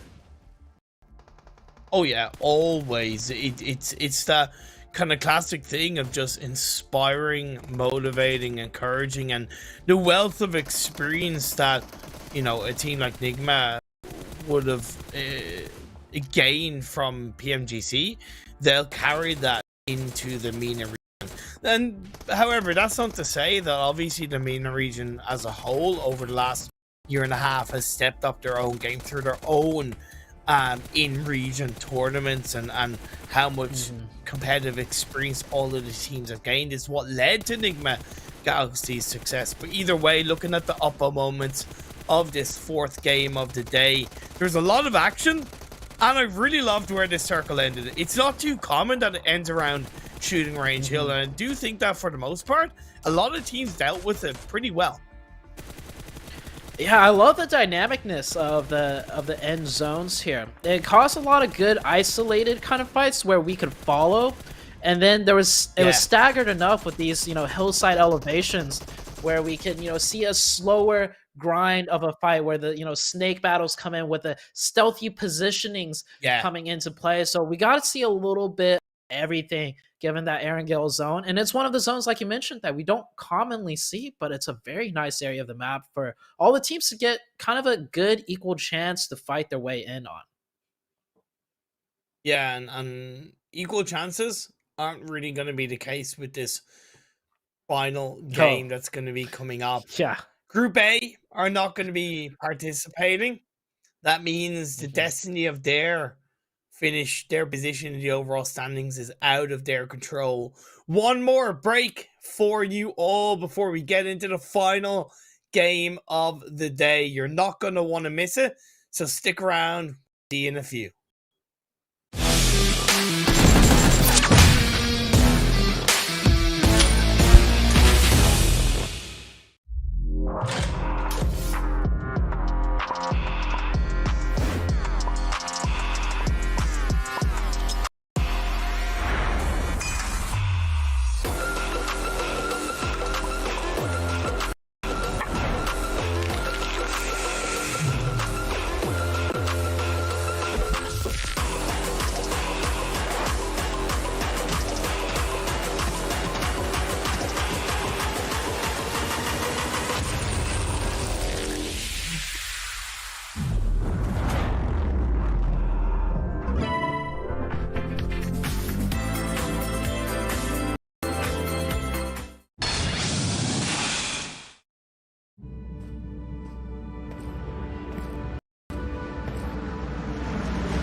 Welcome back to the PMPL Arabia 2022 Spring Split. This is the final game of League Week number 2, and the 16 teams to make it into the second Super Weekend is going to be decided next 35 minutes. My name is Miriam, and I'm with the handsome, the voluptuous, the charismatic Zute. Thank you, Imperium. Yeah, we're heading into the very final match of the day, and not just any regular day, the very final match of week 2 of the league play. So this will determine which teams make it into that finals for the super weekend, which then determines the finals. But if you want to jump into the action as well, make sure to follow us on our socials. We have a YouTube, a Facebook, an Instagram, a Twitter, and a TikTok also. So you can get involved on the social media by joining the conversation with hashtag PMPL. Feel free to, of course, tag myself and Zute in anything that you happen to post about, any comments you have. It's obviously EVT_Imperium for myself, and at Zute. Or Zute. You should change your @ to @the Zute, because I think you're so cool. You're so amazing that you're the Zute. However, for the time being, it is just as I don't know what direction it is. I think it's this direction. There you go. Yeah, this direction. No. Well, you were pointing at mine, so I'll go ahead and point. I think yours is over here. I'm trying to point at yours. I'm trying to, continue okay. Okay. I appreciate that. Okay, so one thing we do have to, of course, let all of you know is we do have one team confirmed not making it into the second Super Weekend. Unfortunately for them, it's KURD 12. So one of the teams that did play last Super Weekend, they're not in the second. Yeah, it's just like that. And you're already out of the running. So they already played their 8 matches. They won't be in this last one. And even after they have one extra game over some of the teams near that bottom 20, well, they're already in 18th place. So there's just no possibility for them to climb up into the top 16. So that is one team confirmed out of the running. Like I said, you can make that first Super Weekend, but it's never guaranteed that you can make it in. So every Super Weekend that you do manage to get in on, you have to really make the points count. And I've been in that position myself, actually. So I know how it feels to not do well in the first Super Weekend and just kind of feel like, okay, top 16, we'll get in again, we'll be fine. And then the cards just don't fall in your favor. Well, we're getting into this final game of the day. Welcome to the jungle. We've got some fun games. Sanhok is on the table, and it means that 4 headquarters, RTG, Dunak, 16th, 17th, and 19th respectively. They were all fighting for, in my eyes, 2 positions. YaLLa are on 39 points in 15th. But they've played all of their 8 games. So headquarters, all they need are pretty much 8 points, and their position is secured. RGG, they need technically 9 points. Their position is secure. Dunak, they're 10 points behind YaLLa. That's more than possible in this game. Yeah, there's a chance that if headquarters and RTG both have a decent game, YaLLa will be knocked out of the top 16. And you mentioned 40 points, right? That's what you were looking at compared to last league play. It was a 40-point cutoff, or was it 41? 41 was 16th place. Okay. Week 1. So YaLLa's sitting right now at 39. So cutting it extremely close. No one landing a boot camp. It looks like the mine weapon iKURD has won over Cal. The KAMIKAZE team instead is just going to loot Tapmock and Rod, dropping here in the ruins area. Kind of surrounded by the Triple D, but this fight in of itself isn't too important as both of these teams are pretty much confirmed in the Super Weekend. But Dang, what a nice drop shot still out of the player of Desha. Also want to highlight, even though it's going to be a very, very big task, it's still mathematically possible for 4K to make it during 20th with 22 points. It's not outside the realms of possibility. Headquarters have gotten a knock onto one of the... Sorry, Triple D have gotten a knock onto one of the headquarters players in the trifecta compound. Jamas, however, is on his own in this area. Will the rest of headquarters look to support him? Jamas, he's pushing it. It's technically a 1v1 inside the outskirts of this building. Jamas, hit of damage. And he pushed. Oh, no. He had the first initial trade in his favor, but he definitely botched that push. Shelby, just hold the angle. Jamas is going to look to come out to confirm the knocks. Just hold the angle, pre-scope in. He is pre-lean, getting ready to peek, and he's trying to bait Jamas out. Jamas will look for the confirmed elimination points. You see how wary Jamas is, though.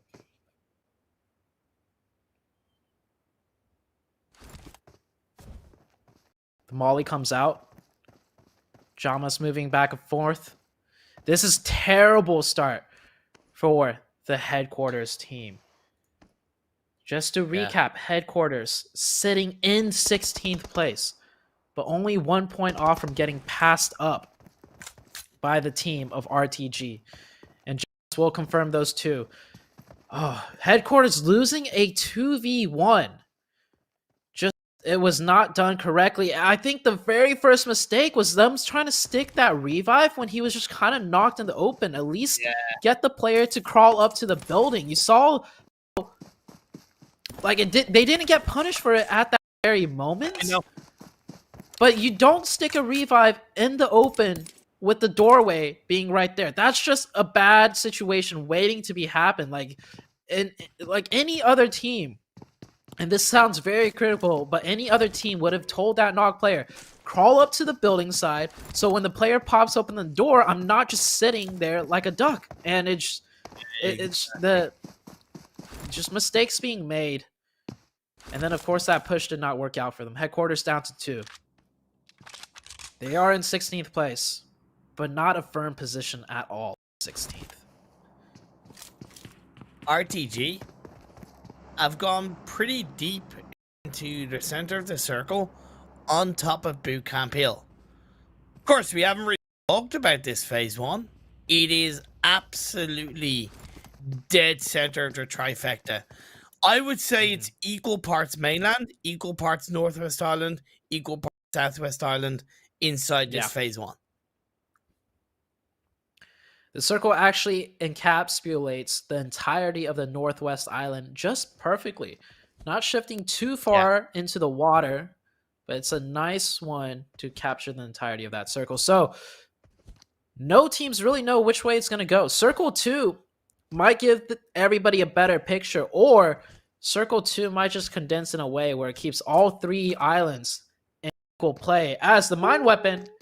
Well, it looks like they're still getting the better of KAMIKAZE. That player, if you're going to be snaking around TPP to try and catch a player off guard because they're exiting cow and you're trying to lay a trap, just go prone.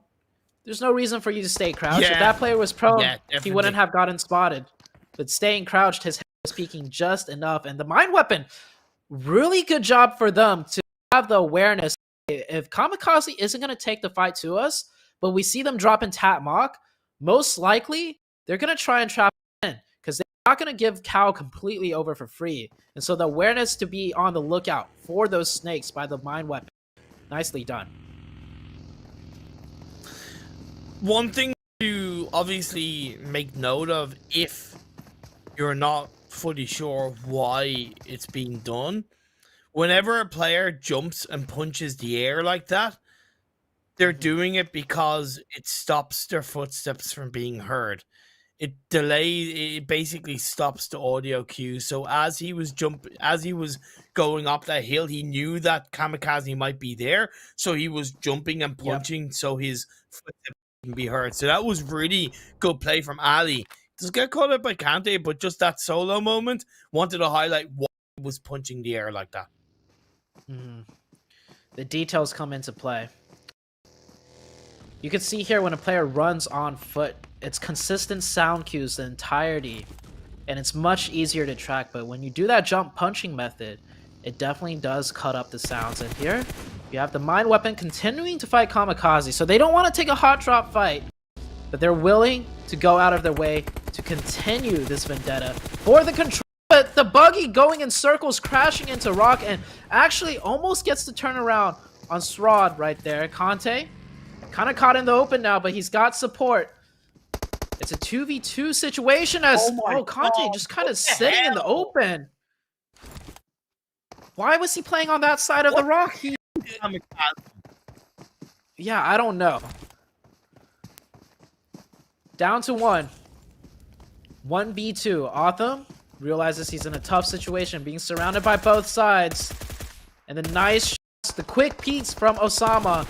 Tags him down to half, and there we go. Srod from the high ground will take down Kamikaze. So that is the Mind Weapon iKURD winning 2-1 now in terms of engagements with the Kamikaze team. How much of a blunder was that from Kamikaze, though? Like, how much of a blunder was that? I would call that kind of like tier 2 level blunder. That was a massive yikes in my eyes. It was. His teammate literally just got knocked from that angle, and you pull up on the same side, wide open and exposed. Must have been some sort of miscommunication or some type of lab and information being passed around, which caused them to kind of freeze up there. But the next is shifting out. I like the fact that the Mind Weapon and Kamikaze are continuing their fight, though, but they're like adjusting in different ways to try and one-up each other. So that's... And given the fact that they're both making it into the Super Weekend, that's very respectable to see. Circle shifts, it goes down to the southwest. So we won't end up with a zone in the northwest side of the island. If anything, it might go towards that southwestern side. Are you guaranteeing? Are you saying that it's 100% not going to end on the northwest island? Yes, I'm going to say it just because it might just happen. But, oh, Rico Infinity! Shots don't fully connect to get that knock. That would have been huge. And now Rico Infinity knows Star Wars is here 100%. But this is a lovely spread from Star Wars. 2 on the high ground of 1 building, 1 across the way. Bandar gets a lovely couple of shots playing on the stairwell, moves down. Gets the opening knock on the hits a boot, and now Mexico is on his own inside the building as the cavalry arrive for Rico Infinity. Gets 1, nearly gets 2nd, not quite enough. Rico survived just before getting third-party shot, I believe, from RTG. Yeah, RTG really wanted those knocks and potential points too. RTG, 1 point behind 16th place as another fight breaking out. Rad versus Triple D here. Looks like Rod was the defending team as Triple D tried to cross up onto the mountaintop. Rod laying a very nice trap. Should be able to pick up the last player right there on top of the hill. He does go down. Some long-range shots, the cover fire, not connecting. That's Triple D down to just 1. Of course, Triple D massively secured in the Super Weekend as our Rad, so we won't really worry too much about it. Headquarters still up as a duo. RTG still up as a full squad. Dunak still on the western side of the map, hovering in between the northwest and the southwest island. And 4K, they're looking in Painan as a full squad. I like that they're staying in Painan. That's what you would like to see, right? Yeah, we've had this discussion before, how strong staying in Painan actually is due to the nature of the terrain around it and it just being If this was a different map like Erangel, you'd be trapped. You'd be trapped in with the two high grounds to your left and right. But it being Sanhok, those high ground positions, you can easily third party at some point in the game if it keeps on closing in on those areas. And RTG, a quick update. We missed it in the beginning of the match, but they did lose one player. So RTG is down to 3. Hey. Yeah. Damn. It makes holding on to Bootcamp Hill a hell of a lot harder in my eyes. It feels like they're a little bit stuck there for the moment. And I'm not saying they can't handle it. Just observing, it's going to make it a bit harder.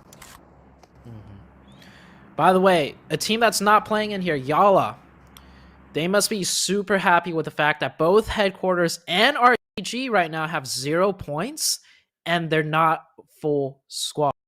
They had a risk of losing their position if 2 of the teams below them, well, and the 2 closest team was Headquarters and RTG, to pass them up. You can see here right on the overalls. So them having 0 points and some of their members missing bodes well. And with that circle shift, I hear you chuckling. It does keep the Northwestern Island in play for another zone, but this also puts Headquarters in... It does put Headquarters in a very good and bad spot at the same time. And RTG actually pushing down into Headquarters right now as we speak. This is exactly what YaLLa want. Take each other down, my pretties. Of course, Dunak.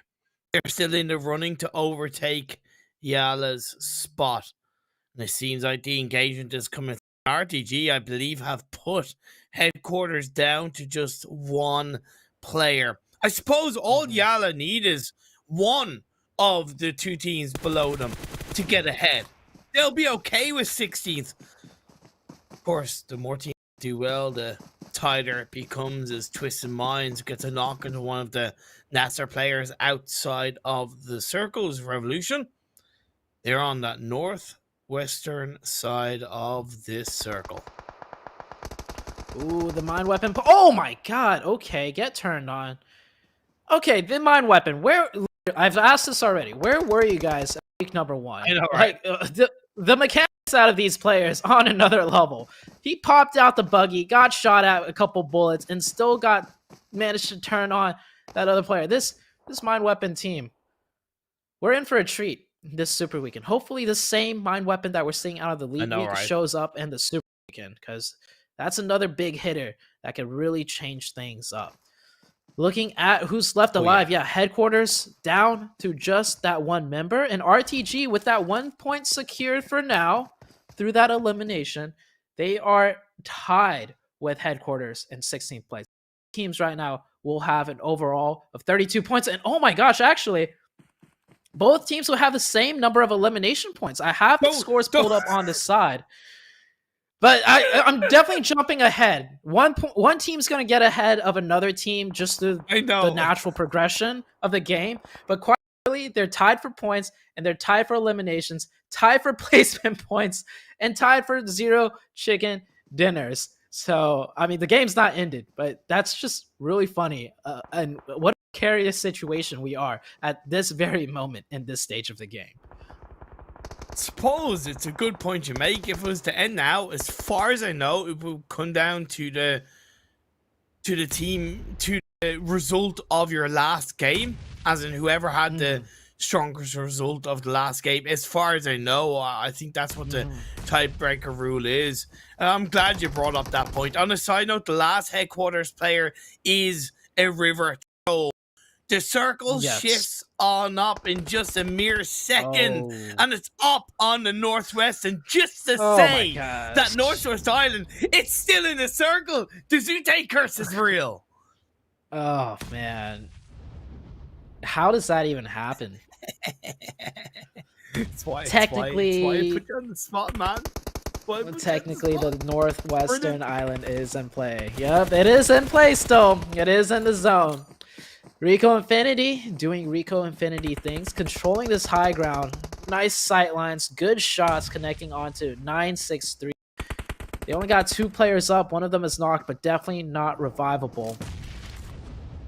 on the other side of things, I think it is safe to say RTG will pass up Headquarters, because RTG get that zone, Headquarters down to 1 being that river troll. That circle unfortunately shifts away from the Headquarters team. What do you make of the fact that Dunak went into runes and been in runes for the last circle and a half? I think that was a big risk, and I don't really believe it's paid off. Technically, they're on the edge of the circle, but I think disengaging away from runes is so difficult that there's quite a good few teams in front of them. And there's going to be a few teams around them. If they could keep 4 up from the ruins and just weaken players around them, so even when they have to make that crossing on the road, if they have the smokes, they could win the game doing that. It's pretty much kind of like edging in on the zone of Erangel. If you could keep 4 up, even if you have to make some sort of cross in the late game, with 4 players, you probably have the smokes and hopefully the manpower, you know, to override some of the other teams that have been fighting in, you know, quote-unquote better positions. So we'll see how that plays out.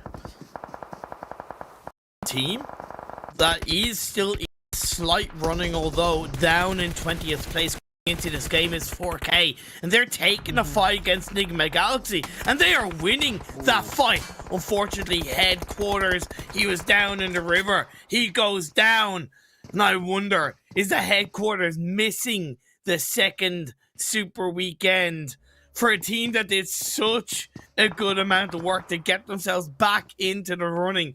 It would be a little bit heartbreaking to see them fall down in the final game of League Week 2. Yeah, they had us by the heartstrings, making their 2 big games back to back. It just goes to show. Imagine if they got a little bit more than 2 points in 5 games. It'd be a completely different story as the new circle comes out. And I know you have that magnifying glass on the screen right now, Imperium, because technically there's a smidge of that northwestern island in play still. Look, you know, I let it speak for myself. I'm glad you acknowledge it. I didn't want to call you out on it, but yes, that is the case. Of course, it moves away from runes as well, so that makes it quite difficult for Dunak. They are still up as a full squad, 0 eliminations so far. 4K, though, they're still up as a squad. They have 3 eliminations. They're riding off into the sunset. However, I might have spoken too soon as Rad gets a knock onto one of their players across the road. Yeah, so RTG still alive with 3. They're looking good to make that super weekend, but we'll see how the points play out. 4K, the other team that's potentially in the running, like you mentioned, that hard shift does not bode them any favors. They're down to 2 players as one go down to that play zone. Rod trying to run their way in, just a mad dash across the open fields. They know there's too many angles to try and cover, so they just fingers crossed and keep the legs pumping. Beautiful shots though out of the KONQUEROR Iraq team. This KONQUEROR team too, another team I'm really excited to see in the super weekend because I feel like they've done better and better as the days have gone on. 4K have been eliminated. Their run, their fight for the second super weekend is unfortunately over. So that means 2 out of the 4 teams that didn't make it into super weekend 1 have not made it into the super weekend 2. It's all up for the fight in the top 16. Another team threatening YaLLa's position being eliminated makes it even ever so slightly easier for YaLLa to make it through. Dunak, 1 player is knocked. They're not quite in the circle. Revolution do have a bit of a stronghold, and Alaji is taking full advantage of it.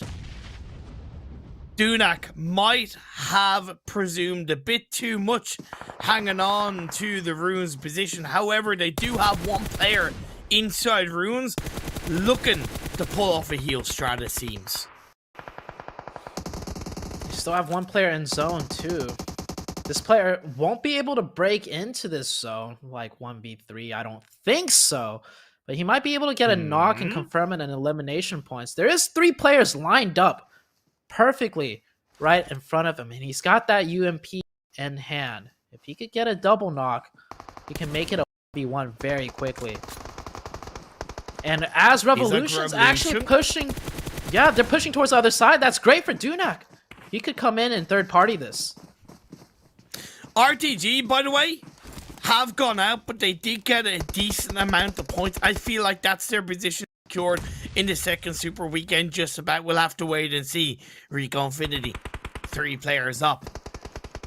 They're cressing over the northern part of this circle outside of it. Over in between the blue and the edge. Last player, Rad, swinging it through. Dunak. He has been taken out, unfortunately. That means Leith is healing in the blue. A plan B heal strat from Dunak could be the reason they make it into the second Super Weekend. It could be the reason why they knock YaLLa out of the running. For the time being, focus is on the final 14s in the last game of League Week 2. This Rod player really needs to go down for the side of Dunak. That top 3 versus top 4 can be a huge difference maker in terms of points. And Desha is literally just right there. And with the zone closing in, Leith does not secure a top 3 finish. And there we go. That would have been the top 3. If he had one more first aid kit, it would have been different. 3v3, Rico versus Revolution. Now comes down, oh my god! QHT! 2 for the price of 1! Revolution!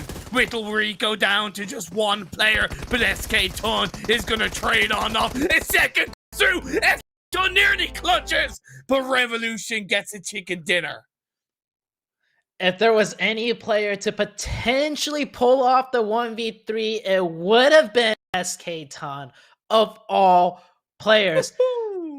I didn't see if he happened to carry over that level 3 vest that we saw him pull out in the other Sanhok game, but if he did have that level 3 vest, maybe that would have been the 1v3. But hey, it's not the Super Weekend, so missing out on that chicken dinner, doesn't mean too much. We saw Rico Infinity pull off 5 chicken dinners in the Super Weekend, pocketing $5 grand, and looking like they're ready to maybe do that again, if not more, heading into the new Super Weekend. But yeah, that is it for the very last match of the day of Week 2 League Stage. We got the match rankings on the screen. Revolution with 24, Rod with 22, Rico Infinity with 20, and then it dropped down to 8 points. Is 8 points enough, Imperium, for Dunak to break that top 16?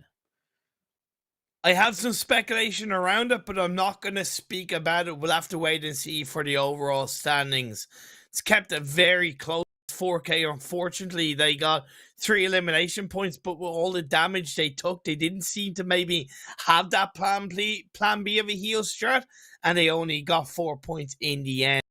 Headquarters, I really have a lot of sympathy for them. 0 points in that final game. They did have that golden result, which gave us such a lot of hope for them, but in the end, they crashed and burned. Headquarters they're pulling on my heartstrings, man. When they made that huge comeback, I was rooting for them again. And then seeing them lose that 1v2, and then the player going for the revive dead in the open of a doorway, which the enemy player could potentially pop out on, that almost makes me want to say, like, no, you guys don't deserve to get into that Super Weekend. But I never like, putting down a team, because they do practice. All of the teams put in so many hours, but to put it simply, I don't think this team is quite ready yet, right? They have 1 week left to go. Most likely, I'm going to put it out there, they're not going to make the finals off of 1 Super Weekend alone, but I would love to see some improvement out of the team, because it might be potentially over for them. And we'll see right now just where they lie. But we still have entire years of competition, of practice and grinding to go. So looking at the overall Imperium, Rico Infinity once again, first place. In last week's Super Weekend, first place in Week 2's League Weekend. Very nice to see. Yeah, I can't argue with it. Rad closing out second, Triple D in third. Obviously, it really wasn't too much of an important venture coming into the final couple of games. Obviously, the most important improvement in my eyes is the mind weapon iKURD finishing the league stage in 5th place. 76 points in 8 games. That's just shy of 10 points per game. A difference compared to, I think it was 4.4 in League Week 1, I believe is what you mentioned. They had a little less than 4 points. They had a little less than a 4-point average, so a huge blow up. They finished last week, League Week, in 19th place. Now they finished 5th place. So really cool to see what they'll bring into the Super Weekend. KONQUEROR Iraq, I mean, I just feel like overall this team has been just getting better as the days have gone on. I've seen nice moments of brightness out of them. Well, here's the thing. Focus isn't really on KONQUEROR Iraq. It's not really on the top 8. It's on this second page. Who has made it in to the second Super Weekend? Dunak Esports. No way. They've got the job done. 37 points is your cut point for the second Super Weekend. And YaLLa, they survived by the skin of their teeth to end in 15th. It must have been extremely close, Imperium, for that 16th place. Wait, let's keep in mind, let's have the viewers take a look. Placement points 21, elimination points 16. If they didn't pass up RTG by just 1 or 2 points, okay, we know the top 16, but now here's the heartbreaker part. Just how close did the 17th place team come in on to break in to the top 16? So the last and final page, RTG with 21 placement points with 16 elim points, the same exact score. So that tiebreaker came down to, I think you were correct, that tiebreaker came down to who got the more amount of points accumulated in the most recent match to be finished. We alluded, we made that comparison between RTG and headquarters, right? Because there was a moment in that very last game where their elim points and placement points and everything lined up perfect. But it was not these two teams that we had to talk about. It was actually Dunak and RTG. What are the chances, Imperium? And it's hitting me now. God. I feel so bad for RTG. It does not get any closer than that. I'm kind of blown away. I don't think I've witnessed this as a tiebreaker to go down to the team with the best result in the last game. I've seen it be down to elimination points. I've seen it go down to placement points, but I've never seen it go down and chicken dinners. But I've never seen it go down to the last game result. This is the epitome of PUBG Mobile Esports, though, right? This is the epitome of what the kind of pre-show hype video mentioned. Every single game counts. At the end of the day, yes, heartbreak for RTG. At the end of the day, I do feel sorry for them, as I do for the other 3 teams that didn't make it in. But every single point counts, and all they had to do was get an extra point here, an extra point there, better result here, better result there, and they would have made it in. Now all they can do is stand back and watch as Dunak create a 15-game gap and possibly a hell of a lot of points along the way. Plus, you got to consider that 2 teams that didn't make it into the first Super Weekend, they have, and they are looking for the top 16. Yeah, it creates that top 16 area just even more competitive, right? The fight for the finals to make the top 16, it just got a lot more interesting. And just throw it out there, Imperium. You were saying the tiebreaker came down to just how well the teams did in point accumulation on the very last game alone. While Dunak got 8, RTG got 6. So it was even close comes to the very last game. You know what isn't close to Zute? How good our sponsors, the Oppo Reno 6 series, is for your gameplay skill. Upgrade performance and upgrade fun. Celebrate your winning spirit with the brand new Oppo Reno 6 series, the designated smartphones for PUBG Mobile, Middle East and Africa esports across the whole of 2022. I still can't believe this League Week 2 has ended in such a dramatic fashion. Oh, yeah. Does the fact that it was in Sanhok play into it? I don't know, but like, it's just, this is such a beautiful game. I absolutely love it. This was a lot closer for sure compared to League Week 1, right? Where that top 16 cutoff is. And I mean, of course, the storylines have been developed after 1 week of play. Each week just gets more and more interesting because we could follow these teams. There's more at stake as teams start to, set their foothold, and then not just set their foothold, but maybe slip up and fall down a ladder or two, like the two teams that won't be playing in the Super Weekend that made it in the first one. And on the opposite side of things, the teams that rise up, that had a tough week 1, that didn't get to play, that only was able to watch on the sidelines. Well, now it's their chance to get involved. And well, all I gotta say is I can't wait to see what happens in Super Weekend 2 Imperium.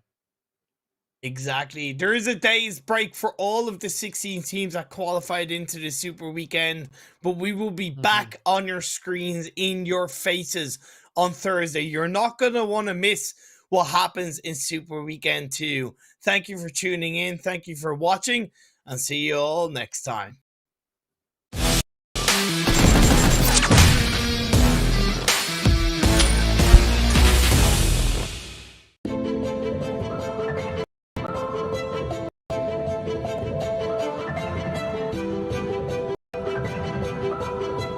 Hi, I'm one of those people everyone calls a detective. Of course, I'm not the only detective around here. There's also our information analysis system, the BANPAN information system, and our many community volunteers that speak different languages from all around the world. We can use the BANPAN information system to find information related to cheats from the vast sea of information. We will use a combination of the system and manual methods to search various online forums and video sharing sites for traces of cheating. We will also work with our defenders of security in PUBG Mobile from all over the world to search for and destroy channels used to sell cheats. Fortunately, many players have joined our team. We also provide players with a channel to report the sale of cheats, and players from all over the world provide us with information every day. We are so happy to see so many players helping us to combat cheating. I am a moderator and an information collector. I'm a moderator of many game forums. I am familiar with how cheats work and how they end up in players' hands. I'm very aware of the harm caused by cheating. So I've decided to help combat cheating. Due to our efforts, the information of many cheats is no longer brazenly posted online. Instead, they are hidden very deeply and disguised as unrelated posts. But that's not enough for them to escape my eyes. Many people have the misconception that cheats are like bugs and that they'll disappear once they've been dealt with. That's not how it really works though. Even if all the features of the cheats are banned now, the creators of the cheats will continue to upgrade their cheats. They will do anything they can to get around our security system. That's why we combat the newest cheats from two different fronts.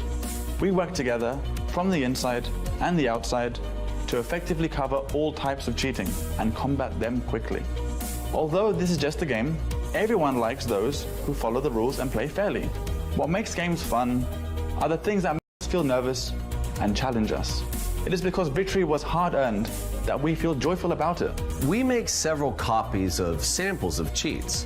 One copy is submitted to the security team so we can study the operating logic and enrich our AI identification strategy to update our defense system against new cheats in a timely manner. Another copy will be kept as proof to punish the people who develop the cheats. The moderator just sent over a sample of a new cheat, and I want you to take a look at it. Let me see. We've never seen this cheat before. It has a special way of attacking.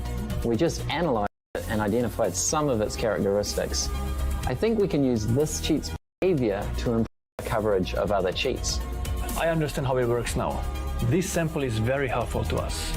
We can use this to develop more targeted countermeasures. And by learning how it functions, we can greatly improve our sample database. Okay, let's get to work. Yeah.